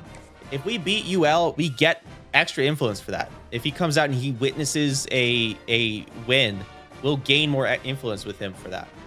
Unfortunately, he has a visit set up for week 7 already with Jacksonville State. Even though they're locked out, that visit still stands. He'll go out there, he'll get the merch, but he's not, he's not going to actually consider it. The visits for locked out teams don't matter at all, so don't worry about that. The only one that we have to consider here is the UL Raging Cajuns visit, but that's week 12. That's a long time away. So it actually probably won't be relevant to actually recruiting him. If we wanted to get him on a visit, we would set it up against Raging Cajuns here for the express purpose that it's the soonest we can get him out. It's the most relevant to his timeline. He'll probably commit similar to Reynoso. He'll probably commit in the next like 3-4 weeks, I would say. It doesn't make sense to have him come out week 10 or week 12. I mean, that's just too far away. If that's trying to compete with UL's visit there's just no point. Their visit is absolutely pointless. There's no reason to have him come out then. And then the week 14 is like egregiously far out. Plus there's no influence for a win or a loss there, so it doesn't matter. But Raging Cajuns would be the one we'd want to have him come out for. And then we would want to set that up for playing style. So each visit comes with a specific planned activity, and they're represented with these little boxes here. And you can read what they are and stuff if you want to. But they highlight a specific motivation, a specific interest of his, similar to like those pitches and stuff. It's based on like something that he might be interested in. So in this case, his deal breaker and his top interest is playing style. And that's also the best grade we have for him, an A-. So we could have him come out to attend a practice and he'll see like, okay, what are these guys about in terms of like, what kind of play calling do they do? You know, what are their focuses as a team, that kind of stuff. So it would hit on that motivation for him. And we'd stand to gain the most points for that. Granted, like versus conference prestige right here is another interest of his. But if he came out, he wouldn't be very impressed because, I mean, we're not in a prestigious conference. And if we had him come out for coach prestige, he would actually just be straight up upset. Again, manifested by those red boxes on the screen there, shows us how much influence we stand to gain or lose. In other cases, if we had him come out for things he's not interested in or things we didn't have good grades for, he wouldn't be very happy about that either. Now, proximity to home's interesting because we have an A+ for that, but he's not interested in it. So you can see we'd given a little bit of interest, not quite whatever they consider one full green box, but we would gain a little interest for him coming out for this. He's just not super interested in that. So it wouldn't be necessarily the worst thing if he came out for this, but it wouldn't be a good thing either because we could just have him come out for playing style, which would net us a lot of influence with him.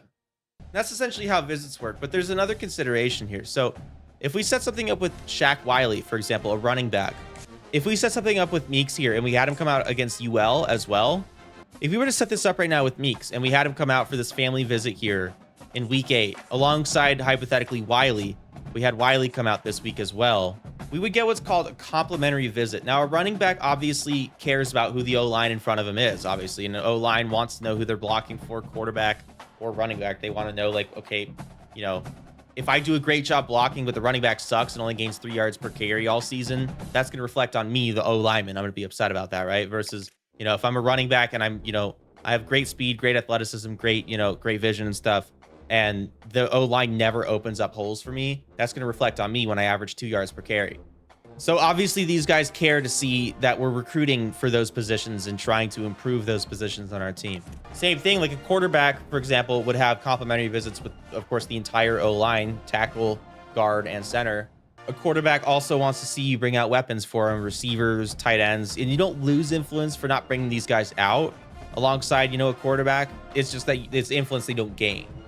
So complimentary visits are just considered extra influence that you could possibly gain. So if we have Meeks come out and he gets to see you're bringing out a center as well as himself, a left guard, and then also a tackle, you know, okay, hey, I'm seeing the pieces for an offensive line that we're going to build here. Hey, you know, that quarterback you're bringing out, yeah, that makes me happy to see who the quarterback when I'm there is going to be, and that sort of thing. So it's bonus influence that you could gain by kind of structuring your visits around, like, you know, position groups that like other position groups and stuff like that. Now, competitive visits is potential influence that you stand to lose on these visits. And it'll show you if we set up Meeks here and then we, you know, set up another left guard or whatever, or another guard in general, Meeks wouldn't like that. He doesn't want to see the guys he's going to be in a, you know, potential battle for playing time in depth chart position. He wants to feel special, right? If you're dating, you're not going to take 2 women out at the same time, right? Or men or whatever you're into. You know, you want to make your partner feel special. You want to make the person you're bringing out feel special, right? And it's the same thing with these recruiting prospects, man. They want to feel special. So with these visits, you don't want to bring out 2 quarterbacks the same week. They're going to be like looking at each other like, okay, what the hell is this? You know, 2 receivers, 2 tight ends, just any 2 of the same position.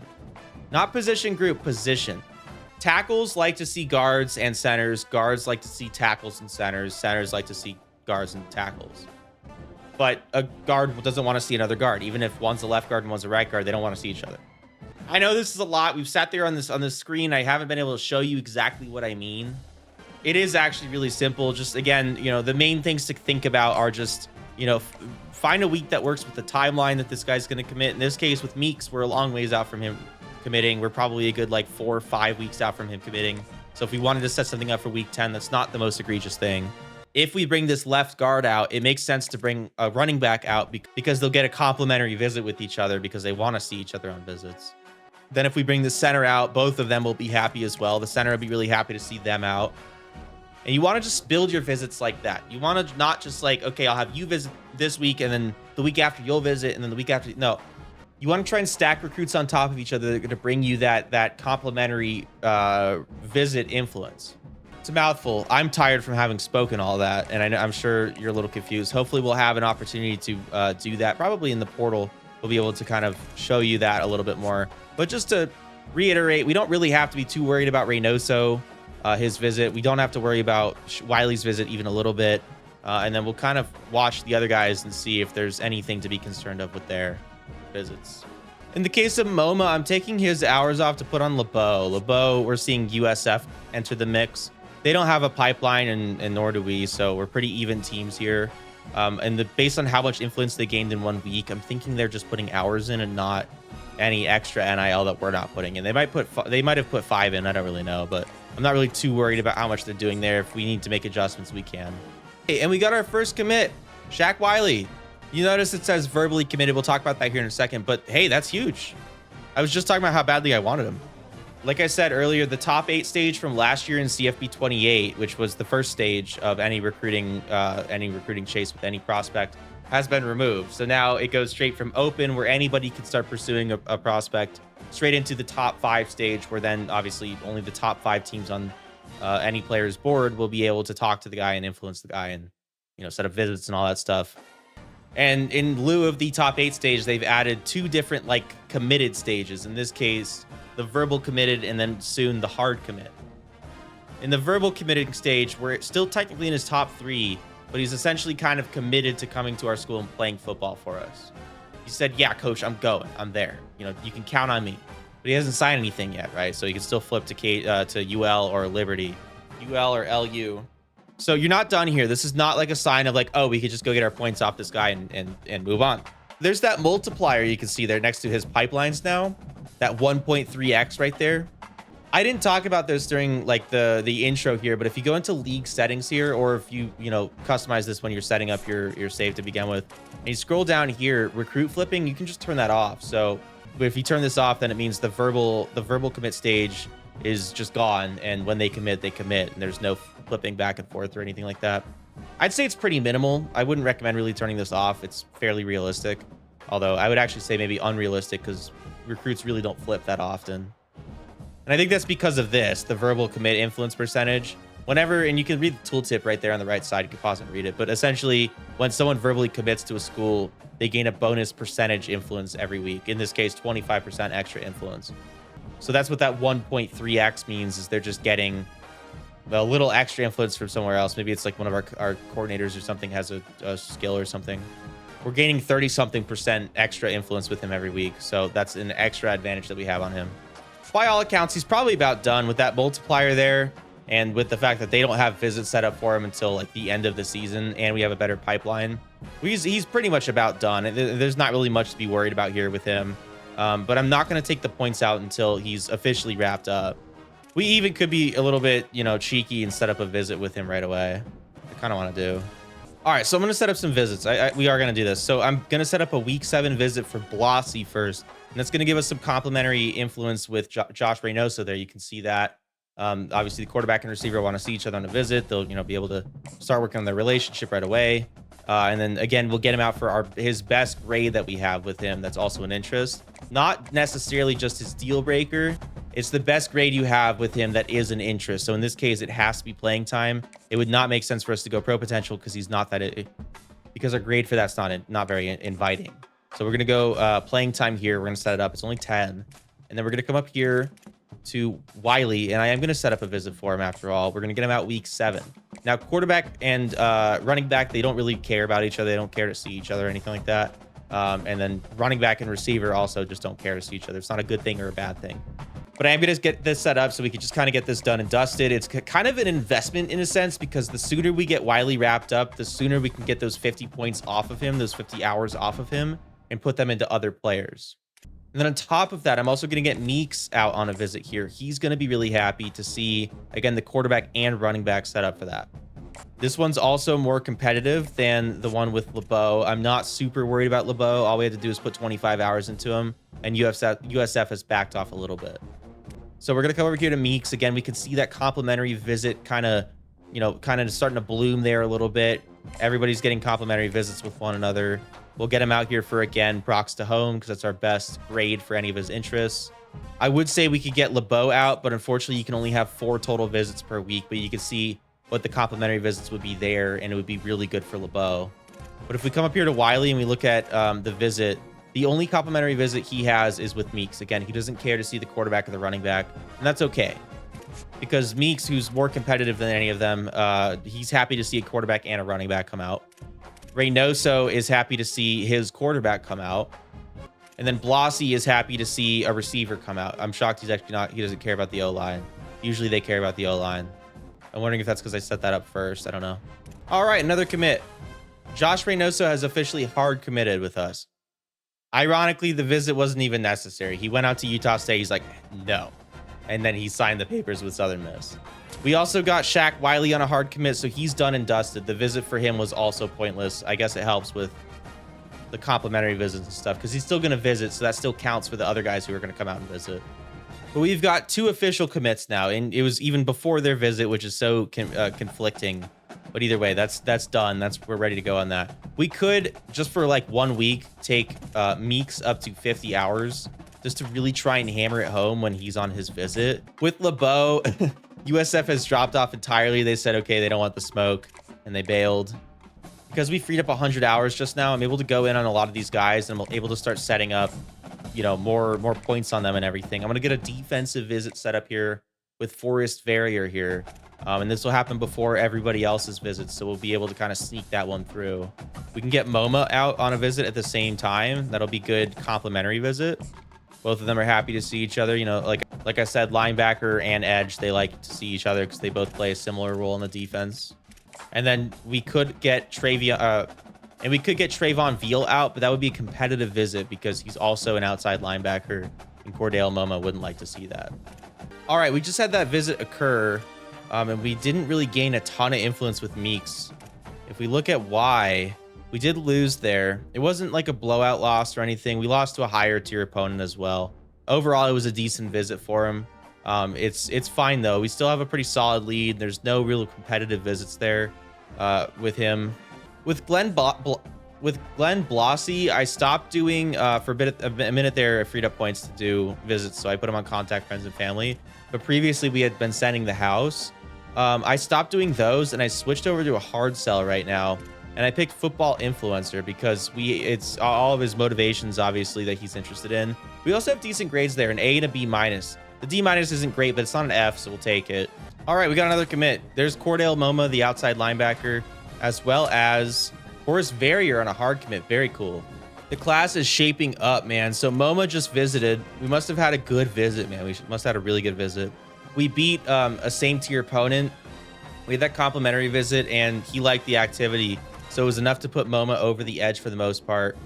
With Verrier, we just got the immediate commit out of him, and I was really worried here because there's a lot of competition for Verrier. But we ended up getting him, which is great. And Meeks on the verbal commit, that's fantastic, as well as LeBeau on a verbal commit, awesome. As well as MoMA on the hard commit, nice. We're freeing up some more points. We're getting some more signatures and everything. Class is starting to come together. So I'm setting up some defensive visits here for week 12. It's a ways out, but for these 3 recruits, Ryan Rose, Enrique Sledge, and then Veal, we're in their top 5, so that we should have more than enough time for these visits to hit. We're having them come out against South Alabama. They're a higher tier opponent, and it's a rivalry game. I don't know that we win that in sim, but either way, I mean, the complimentary visits plus whatever activity we set up should be good. All right, I'm glad this happened, actually. So Terrell LeBeau has locked us out, sorta. We're just not meeting his deal breakers, so we can't gain influence with him in a week-to-week. We'll gain the passive influence you gain from having a scholarship, as well as the multiplier there. So we're pretty much fine here. But because we don't meet his deal breaker, he's unhappy. If this were to have happened when he was committed to us, he actually would have opened up his recruiting again and then committed anywhere else. We wouldn't have even had a chance to recruit him. So the way this happened is actually the best possible situation because this means we'll still be able to get him. So if you see this here, I mean, you could try and work on whatever the deal breaker is. If it's playing style, you can usually get that up in a game or 2. But in this case, we're not really super worried about it because, I mean, nobody else is in on him. We already have the verbal commit there. It's really not a big deal. Maybe wondering, how do you see how to raise playing style? I've always wondered what that is, whatever. I know I get asked that question a lot on my streams. You go over to the My School tab. This first little section here shows playing style. And then if you just bring this drop down menu up over here with R2 or right trigger, you can see every different archetype for every position and exactly what they want. So in this case, I believe he's a well-rounded center. He wants to see total offensive yards per game.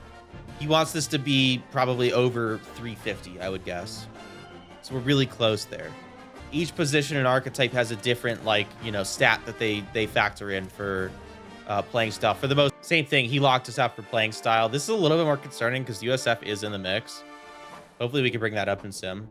Something to think about though, if you actually have to come over here and you have to get your hours off of them. I just did it, but yeah, just go get your hours off them. I can show you with LeBeau. We got to go here and actually get our hours back because it'll just take them off in simulation, and it'll just pretend like you just didn't spend them. So come over here and take the hours back, because just because like they're snuck onto him, even though they can't be, doesn't mean that you'll gain the influence associated with that action and those hours. It'll just like essentially just not spend them. So come over here and take them off so you can spend them on other people for that week.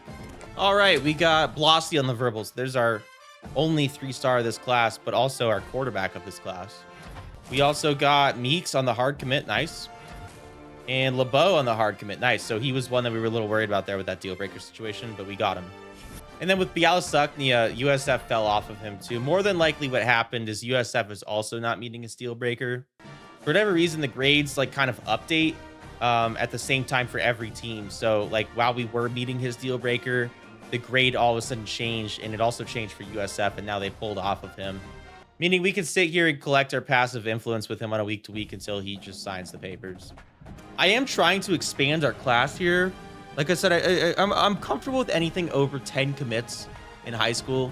When you start with a school with so few resources, I don't really know a method that'll get you more than 10 commits in high school. I don't even know that it's really possible to start with 250 recruiting hours and get more than 10 commits in a single high school class. I don't know that that's really possible, to be honest with you guys. But I mean, I'm happy with 10. If we can get 15, that takes a little bit of pressure off of us in the portal, and it'll mean we can save our NIL for, you know, going after better players as opposed to filling more holes. Not that it really matters either way. You're not going to go from, we're like probably a 60-something overall team with Southern Miss. We're not going to go from the 60-something team we are to an 80 team in 1 year. CFB27 does not really allow for that. All right, Veal's committed, so we're good there. Honestly, this recruiting cycle has gone really well. We haven't really had, we don't have like a nationally prominent class or anything like that. Oh, excellent. So LeBeau, I don't really know what's happening here. He was committed last week, and now it shows open for him. Although it still shows at the top of his board here.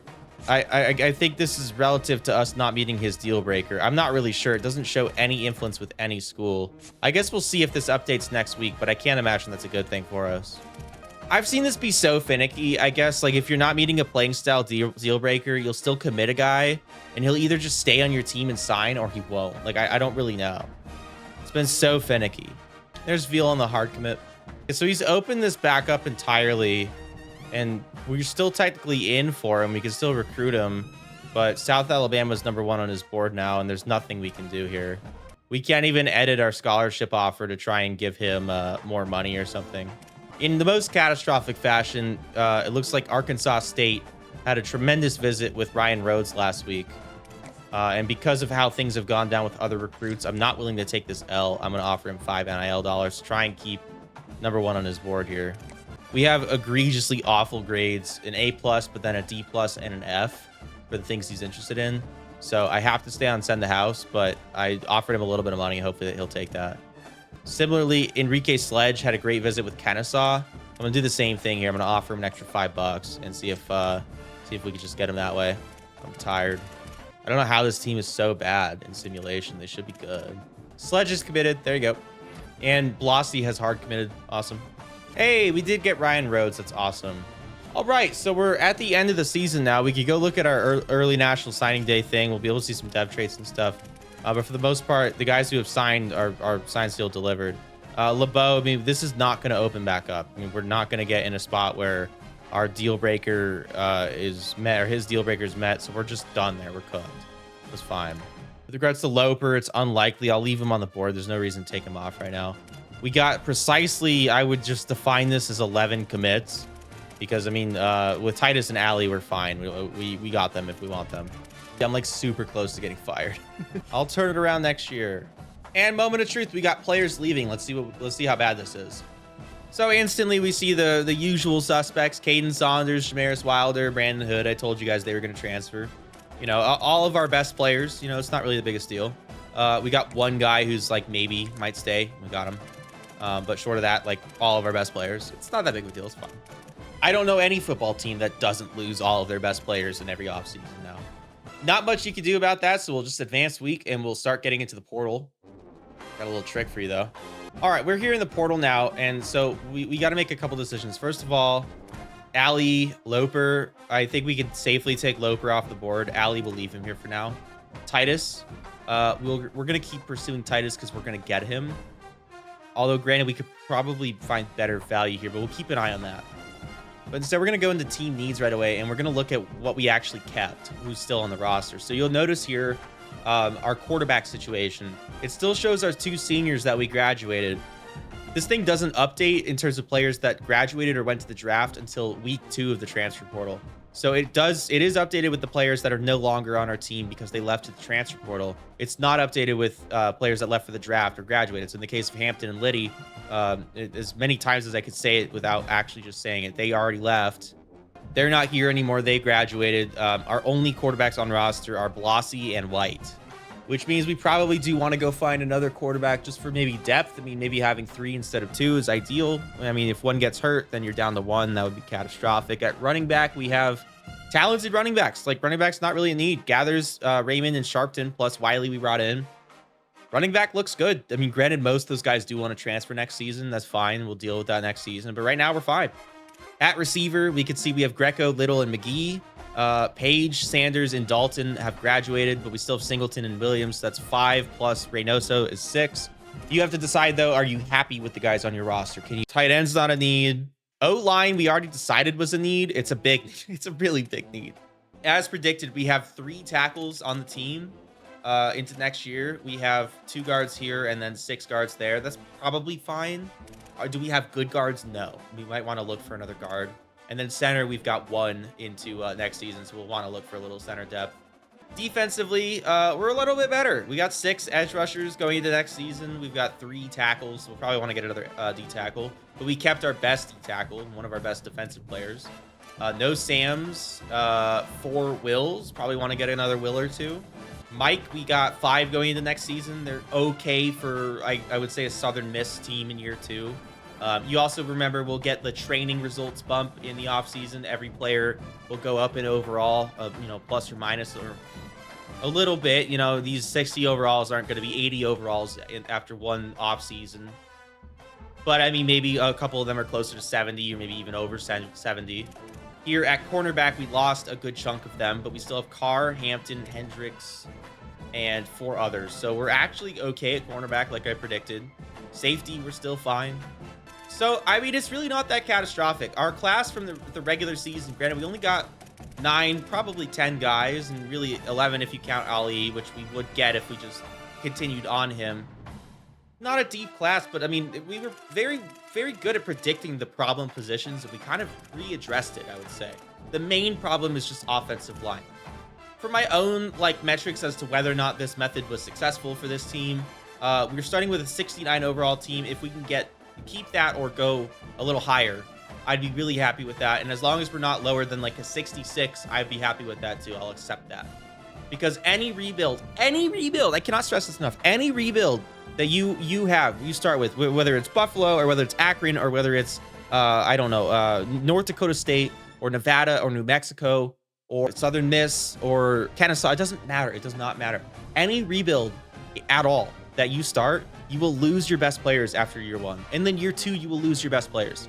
And then year 3, you might start to turn a corner, but then you'll lose your best players. That's just how rebuilds go. Until you get your grades up with your school, until you get your prestige up, until you start getting in the games, winning ranked games, winning bowl games, winning conferences, you will always lose your best players because that is what college football is now.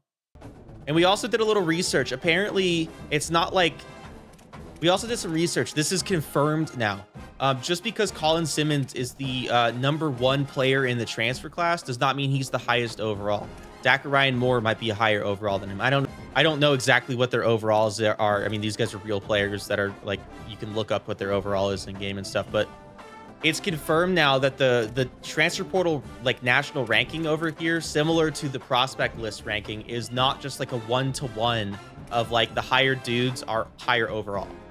Although in the case of Gavin Rush, he is confirmed the worst player in this portal because we'd have to pay 230 NIL points to get him. It's so stupid.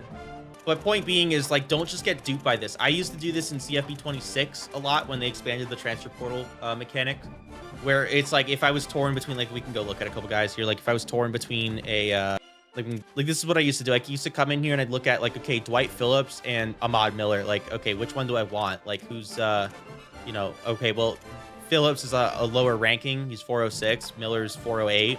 That means Phillips is just a higher overall, even a little bit. That worked in CFB26. It does not work now because now Phillips might not even be better than Randall Kidd. It factors in a bunch of stuff. It might be based partially on stats. I don't really know, but it's definitely not just like highest to lowest overall anymore. Okay, so looking at this, I can tell you off rip that we're in a decent spot. And looking at 3 stars here in the portal, who are still going to be really good value. They're not terribly expensive. We're going to go after 1 running back here, and then we'll fill out the rest of the board. Quarterbacks is rough. Quarterbacks is going to be expensive, and granted, that's reasonable. You come in here and you try to get Sawyer Anderson, who was a 3-star recruit last year for them. He's going to cost you a little bit less than what our 3-star quarterback recruit just cost us. And granted, he's probably higher overall than what the quarterback we recruited is. I mean, this is decent value. Cole Liner, I think that's the son of Matt Liner, if I'm not mistaken. That's kind of cool. In this case, because we don't have a for sure starter, it actually might be worth like going in here and looking for a for sure starter. And that's something that you would have to decide. Are you cool going with oh, Brody Veres? He's from we know him in the TikTok streams. That's cool. I'm gonna target him. But yeah, you have to come in here and decide, like, is it worth spending on a quarterback, or are we good with who's on the roster? Quarterback's usually not a position I leave up to chance, so I would say that's reasonable. And again, don't be afraid of some of these 2-stars here. These 2-stars, again, aren't going to be like starter level guys, although look at the 6'6 speedster. I have to check him out now. I mean, the 2-star transfer guys still, they're not going to be starter level guys. You're not going to find like dudes who are in the 70s here, I don't think. Maybe like a 70 overall or something 2-star, I don't know. But to fill out a class and go for depth, especially, you know, when all these 3-stars cost you money, it's just not a bad idea to go in here and look at 2-stars when you're just looking for backups and dudes to fill out a class. Spend your money on starters and save money on depth, because depth can always develop. If you develop depth players into starter level players, you'll get insane value because they're not going to expect as much as a apparently 3-star transfer portal prospect in year 2 is going to be. In our tackle case, I'm going to look at all 3 of these 2-star tackles that are coming would come here for 0 NIL. It's just good value. We need to get tackles on the depth chart. I'm going to still look at like a reasonably priced tackle over here, like Enrico Migueli. But for depth purposes, we're going to look at those 2-stars because they're free. Guards are not a premium position, so you can usually find some cheap and solid guards here for not that much. All right, so I put together a board here. I'm actually going to take Ali off because I want to free up that spot. Don't spend a crap load of money here on like 3-stars. Like, don't go after these guys that are so expensive up here. Don't be afraid to just go after some of the cheap guys. You know, like, try to use the national ranking a little bit to your advantage. Again, it's not super indicative of what you're looking at, but you know, these guys in the 1100s are usually going to be better than the guys rated 2000. Same thing over here. Like, the guy rated 2000 probably not going to be as good as the guy rated in the 400s. So it's usually pretty, like, it's usually a decent indicator, but it's not 1-to-1 anymore. So I really want to highlight that here.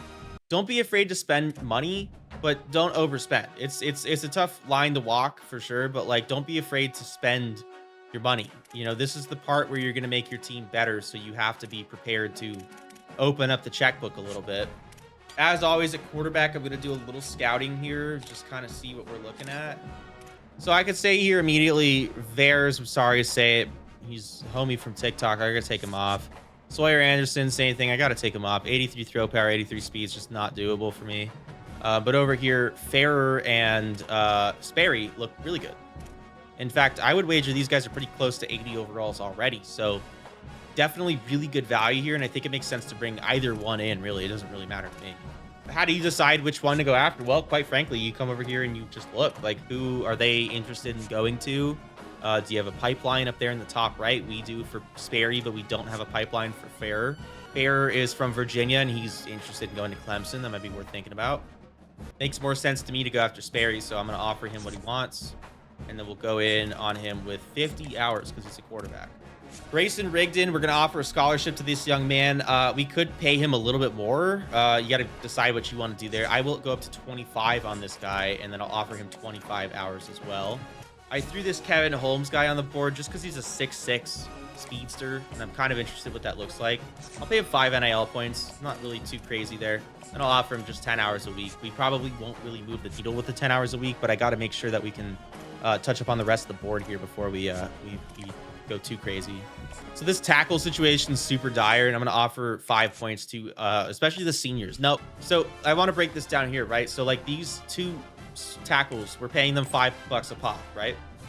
If they join our team, then we've committed to paying them $5 a pop. That's $10 out of our budget.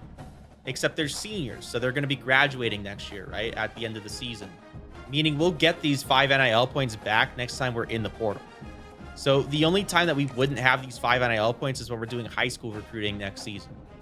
I don't want to say it's like basically free. You're essentially renting a player, but it's not the same thing as like going after this quarterback over here. That's a freshman. You'll have him on your roster for 3 seasons at minimum, maybe 4. It's not the same because you're committing that 55, and then eventually when he wants more to the guy, or else you lose the guy. Versus these guys are kind of essentially rentals. You know, we're only going to have them for so long before they go. And then we'll just get those points back next season to work with. So don't be afraid if you need like a quick, bump to your team, throw a little bit on some seniors. The game certainly seems to like add how old a player is to like their like transfer portal ranking calculation. So if Traylor was a freshman, maybe he's a 3-star. I don't know. And again, we're using our playing time mechanism here, our playing time method, coming in here and just seeing, okay, Strong has a slightly better playing time grade, so we'll offer him. Emmanuel Brown, maybe we come back, maybe not. All right, so I've gone through everybody and I've offered everybody that I intend on offering. In the case of Farrar, I'm going to keep him on here in case things with Sperry don't work out. Then we'll kind of backtrack onto Farrar. But I've gone through pretty much everybody else here. I'm actually going to take the hours off of Holmes really fast. But we've gone through everybody else here, and I've made offers to pretty much everybody, not quite everybody. In the case of Whitner, he's why I took the hours off of that receiver, because I needed to put something onto Whitner.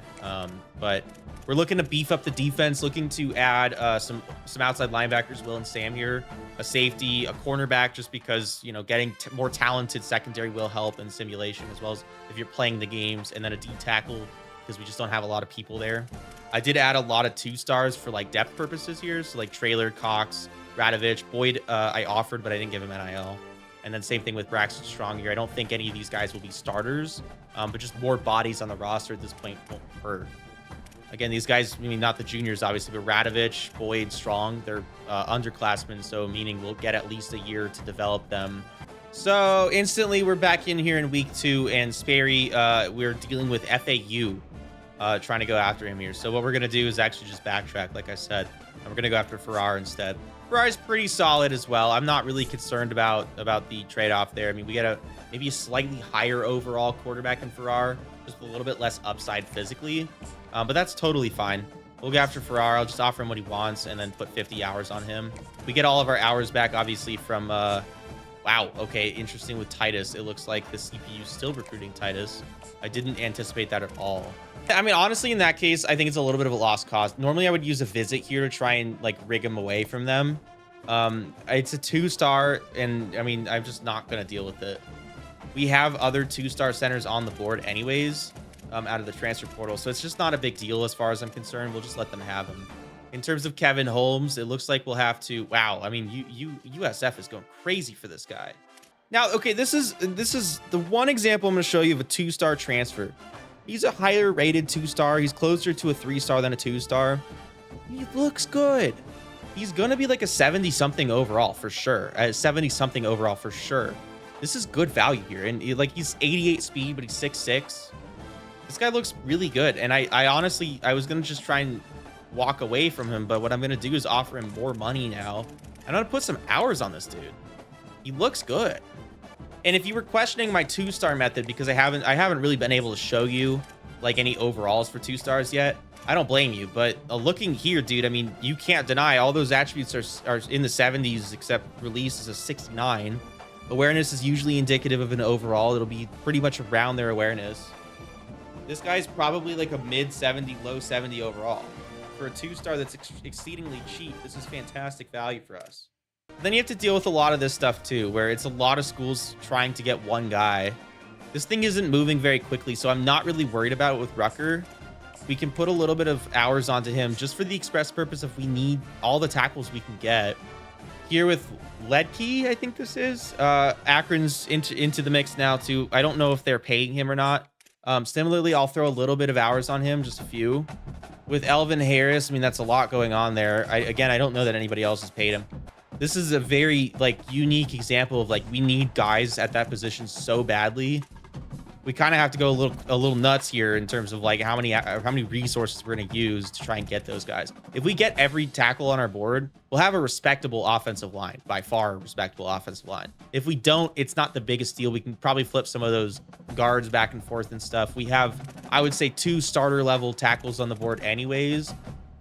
We have 2 starter level tackles on the team anyways, in Trailer and Kane over here. They're both juniors.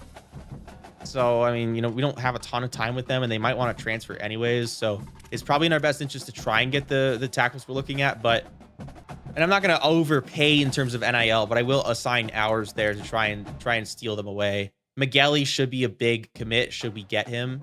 But I would like to add the depth behind him. You also have to decide when you're going after these guys, like, is the juice worth the squeeze? Sometimes you might want to just back off of a dude and go replace them on your board. In case of Tyler Thomas, we also decide, is it worth pitching him, or is it worth just sending the house? Looking here and seeing what his sell is, his pitch is, we have decent grades, an A+ and an A and a D-, but I think we're competitive there, so I'll throw it on there, and then I'll throw DM the player to round them off at 50 hours. And then what I'm also going to do here is I'm going to schedule visits. We don't have a ton of hours. This could be a little bit of a mistake, but I'm going to schedule some visits really to drive home the whole offensive line thing. Any other O linemen that were in the top 5? No. Might have made a mistake. In the case of Tossie here, this 3-star I was looking at, it's a lot going on. A lot of teams in the mix. Some better teams than us, Virginia and Kentucky, Navy. I think I'm probably just going to let them duke it out for him. I think we're just going to back off. If guard was like a big needy position for us at that point, yeah, you'd probably want to go replace him on your board. But for us, we're kind of okay at guard, so I'm just going to look more at the guys we're currently going at. But in the case of Braxton Strong, I just don't have the hours to go throw on him. I'm actually going to use my NIL to be a stand-in for hours that I can't quite spend on him right this second. And on a lot of these guys, I mean, I'm trying to take up their offers. I said I was kind of okay. I didn't say this on camera, but I told myself I'm okay with spending really up to down to 400 remaining NIL. Again, a lot of these guys probably won't stay very long. A lot of these guys might graduate pretty soon, so I'm okay with the concept of spending a lot of money here. And if we need to, we can always make cuts and encourage transfers and stuff, and even change NIL payments next season if we need to adjust how much we're paying out and stuff to get some back for the portal next season. This might be a case of a little being overextended, so to speak, but I mean, we have some gaps to fill, and I really want to make this a good class. So in the case of Kevin Holmes, I mean, USF is going nuts here. They're going nuts. I mean, even with their pipeline, sure, and then they have the visit, like, we just can't get them unless I like went crazy on NIL, which I'm even thinking about doing here. There's just no way we can compete. They have clearly some resources invested in him. They have the visit. I'm gonna try it just for fun. I can't even increase him more. We're maxed out on how much I can offer him for whatever reason. So he just is gonna go to USF, which is fine. Frees up hours for other dudes. So on Migueli here, this would be an example of a time not to switch it to whatever their pitch is. So if we go in here and take the off, send the house, and we look at their cell, I believe it's, which one is it? It's this one's Status Seeker. C+, D-, D-, not worth doing. I mean, you just won't get a ton of influence with him that way. Just keep it on send the house, and you'll be fine. Trailer locked us out, so we're going to take him off the board, go look for someone else. In the case of Miles Parker, we would have to kind of go nuts here on resources to try and wriggle him away from everybody else. And I'm thinking it might not be worth doing because he's a 2-star, and I don't actually know how good he's going to be. Thinking it might be actually in our best interest to just go look for someone else who maybe is better and costs more or whatever. The D tackle wasn't a super needy position. We just needed a body there. Now we're getting into like you're spending a ton of resources on a guy that you just need a body on a guy that's just going to fill a role of just need a body there kind of thing. So it just might not be worth the juice not being worth the squeeze. This is a case of just getting beat by a P4 team. Utah wants this guy, so Utah is going to get this guy. In that case, we will let them have this guy. We will try and button up Carson Crawford. Shout out this guy. Cool name, man. And then Whitner, we're still good on. Cottenham. A little bit going on there for Cottenham. I think we're going to try and get that put together here. When I'm replacing guys on the board, I'm essentially just going back into the portal. I'm looking for dudes that are, first of all, affordable. And second of all, have no offers, ideally no offers, or at least looking at what their top schools graph actually says and how competitive that looks. In this case of Daryl Campbell, I wouldn't say he's necessarily affordable. We're not going to add him to the board because 30 NIL for one guy, it's a little bit rich for our blood right now. But looking more so at his top schools, it shows a more like competitive picture than what his offers of 3 shows here. So we'll move on in that case, but could always go back if need be. And generally just going top down from the freaking thing. If you made it to this point in the video, please drop a like. I would really appreciate it if you guys liked and subbed. I'm trying to push out as much College Football 27 content for you guys, really help teach you this game because this is the most complicated a game has gotten from on a year-to-year basis from any EA drop I've ever seen. Meaning like CFB27 was not that complicated. This year it's pretty complicated. So we found Glenn Colvin. He's the cheapest one I could find at 25 NIL points. He has no offers. Pure Power Archetype kind of sucks, but it'll fill a body on a depth chart. That's really what we need here. Here at outside linebacker, we're going to look for more players as well, just to, again, fill up the depth chart a little bit. There's even this guy that we could go re-recruit, Mathis Haygood here. He transferred from our team. Nobody's going after him. We could just try and bring it back.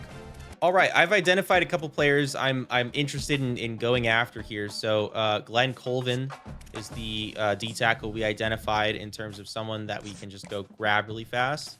And then also down here, Emmanuel Okoye to fill an outside linebacker spot because we are needy at outside linebacker, and I'll pay him a little bit here.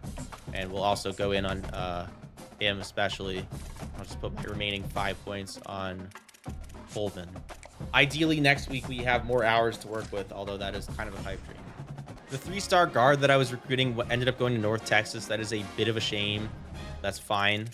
Looking here at the quarterback, we're still good there. And I'm comfortable probably leaving this at 10 hours. Anthony Miller, I don't know if I had any hours on him. I did. I'll take them off here. Essentially, he's locked me out for playing time. He doesn't think he'll be good enough to get time on this roster, and he's probably correct. But nobody else has offered him. And because more than likely Maryland and Virginia Tech and probably North Texas as well have significantly more talented teams than us, I doubt he'll play for them either. Meaning I think we just snuck that offer in and we should be good. And we'll see at the end of the transfer portal, but I'm pretty sure we're good on Anthony Miller. He should commit to us. Jalen Rucker, we're flying through the way there. I mean, we could probably even be a little bit more aggressive and take some of those hours off. So at this point, Migueli, we had 50 hours on him. We're in his top 3. And granted, if Illinois or South Carolina wanted him, they're just going to come get him. I mean, there's just nothing we could do about that. We've got 1 more week left. We're in week 4 here. And essentially what I'm going to do is I'm just going to drop his hours. We don't really need to build much more of a lead, I don't think. I think we've pretty much got him like in the bag. We have such an advantage over the other schools there in terms of how much influence we've already built up. I think we're fine. So I'm going to drop his hours here so we could throw that on other people that maybe we're not fine on. Like, for example, Logan Cox. We're probably okay on Cox. We'll leave that be. Radovich is another case where it's like we don't need to do anything here. The 10 hours is more than enough. Forrest Boyd, same thing. Braxton Strong is a situation where not only did I overpay, but I put a bunch of hours on him, and it's still not going to be enough. Toledo wants him that bad. They're paying him more, and they probably have more hours on him. So we're going to take him off. We're going to look for a different edge rusher. Ashton Whitner, this is one where even though if we look at his board, we're the only school in on him right now, we have a very slim advantage, and he's a big part of the puzzle next season. I'm going to increase the hours on him. Cottenham, we're looking pretty good there. Memphis is not really putting a lot into him, and we've gained a lot of influence in a single week. I feel like we'll stay where we're at with him, but we should be good on him.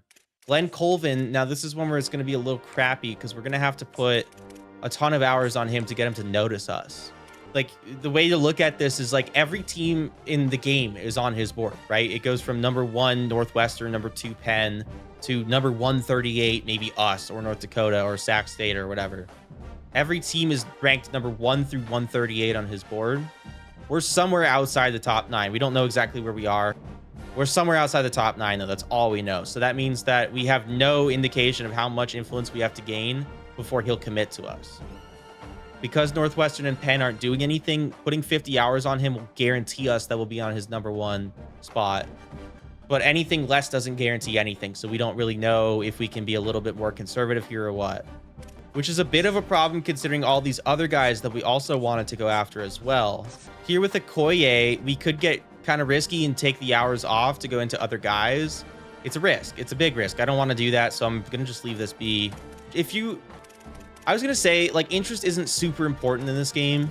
Like, whether, you know, you're, like, top on their board or not, like, they generally just don't care. Like, this guy here, Sean Alston, like, we could just go get him. That would be doable for sure. The thing is, though, is the higher up on someone's board you already are, it's the quicker it is to get to their number 1 spot. And like I said before, all this is a race to number 1 when the clock stops.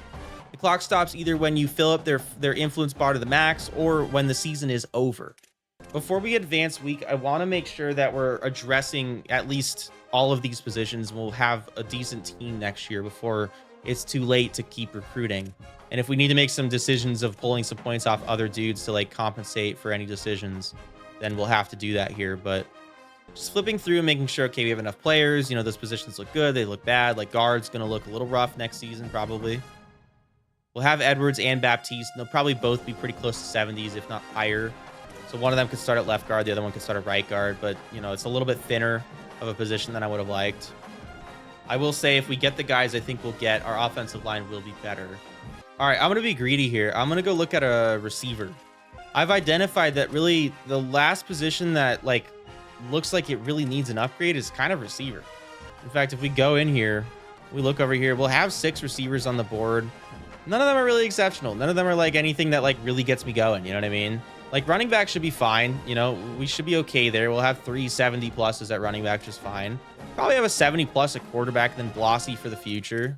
Tight end, we got bodies. O-line, like I said, it's going to be better. Defense as a whole looks good. I think if I'm being greedy here, I'm recruiting a little bit more for want than need here at receiver. But I mean, I feel like that's justified because if you don't have good receivers, you're going to struggle. So I've noticed here Dalen Upshaw and Braden Blewett. Both of them are insanely gettable. I would just have to kind of full port into one of them.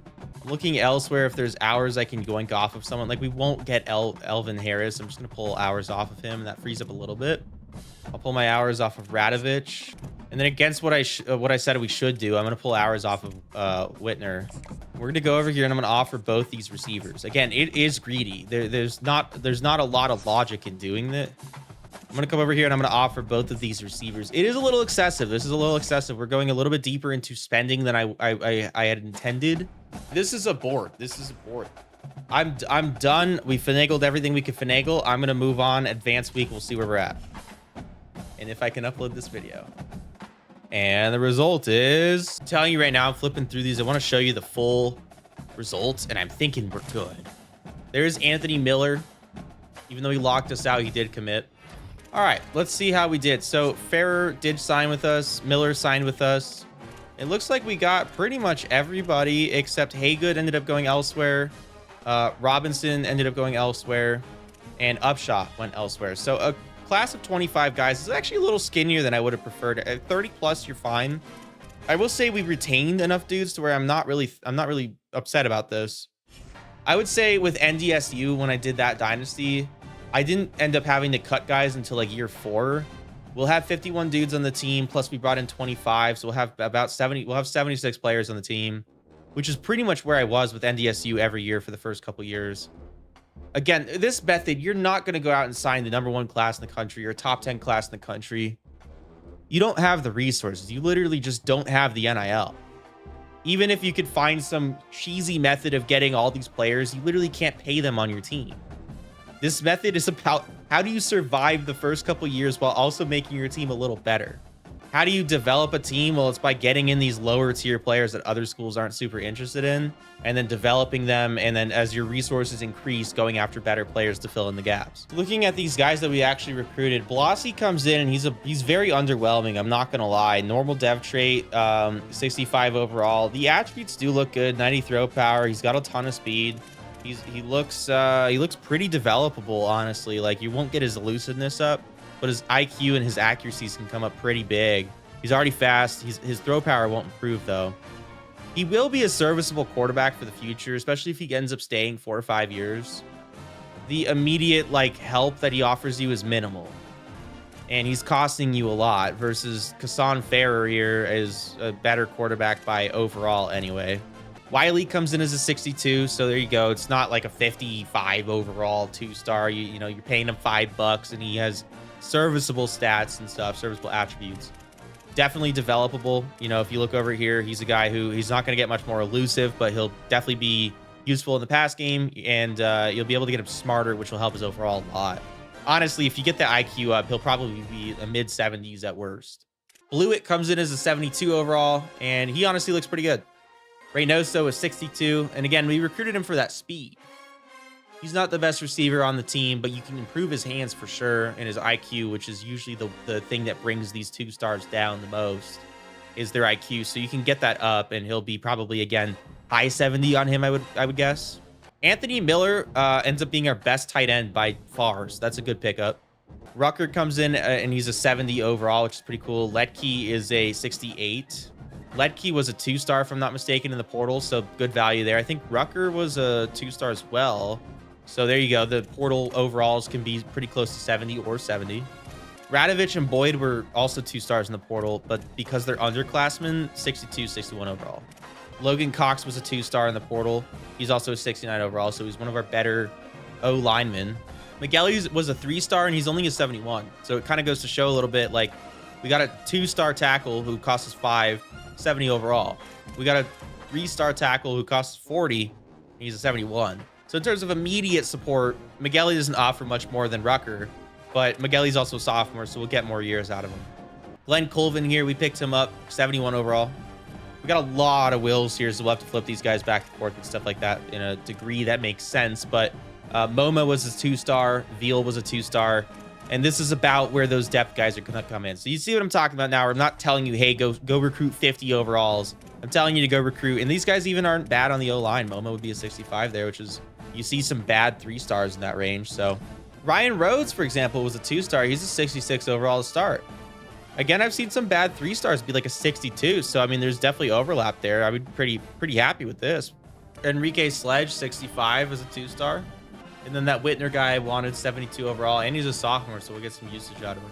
Overall, I'd say the team improved. We're going to go in. I just want to test it out, see what the team's looking like after training results. If we can maintain or even exceed that 69 overall, I'd be pretty happy.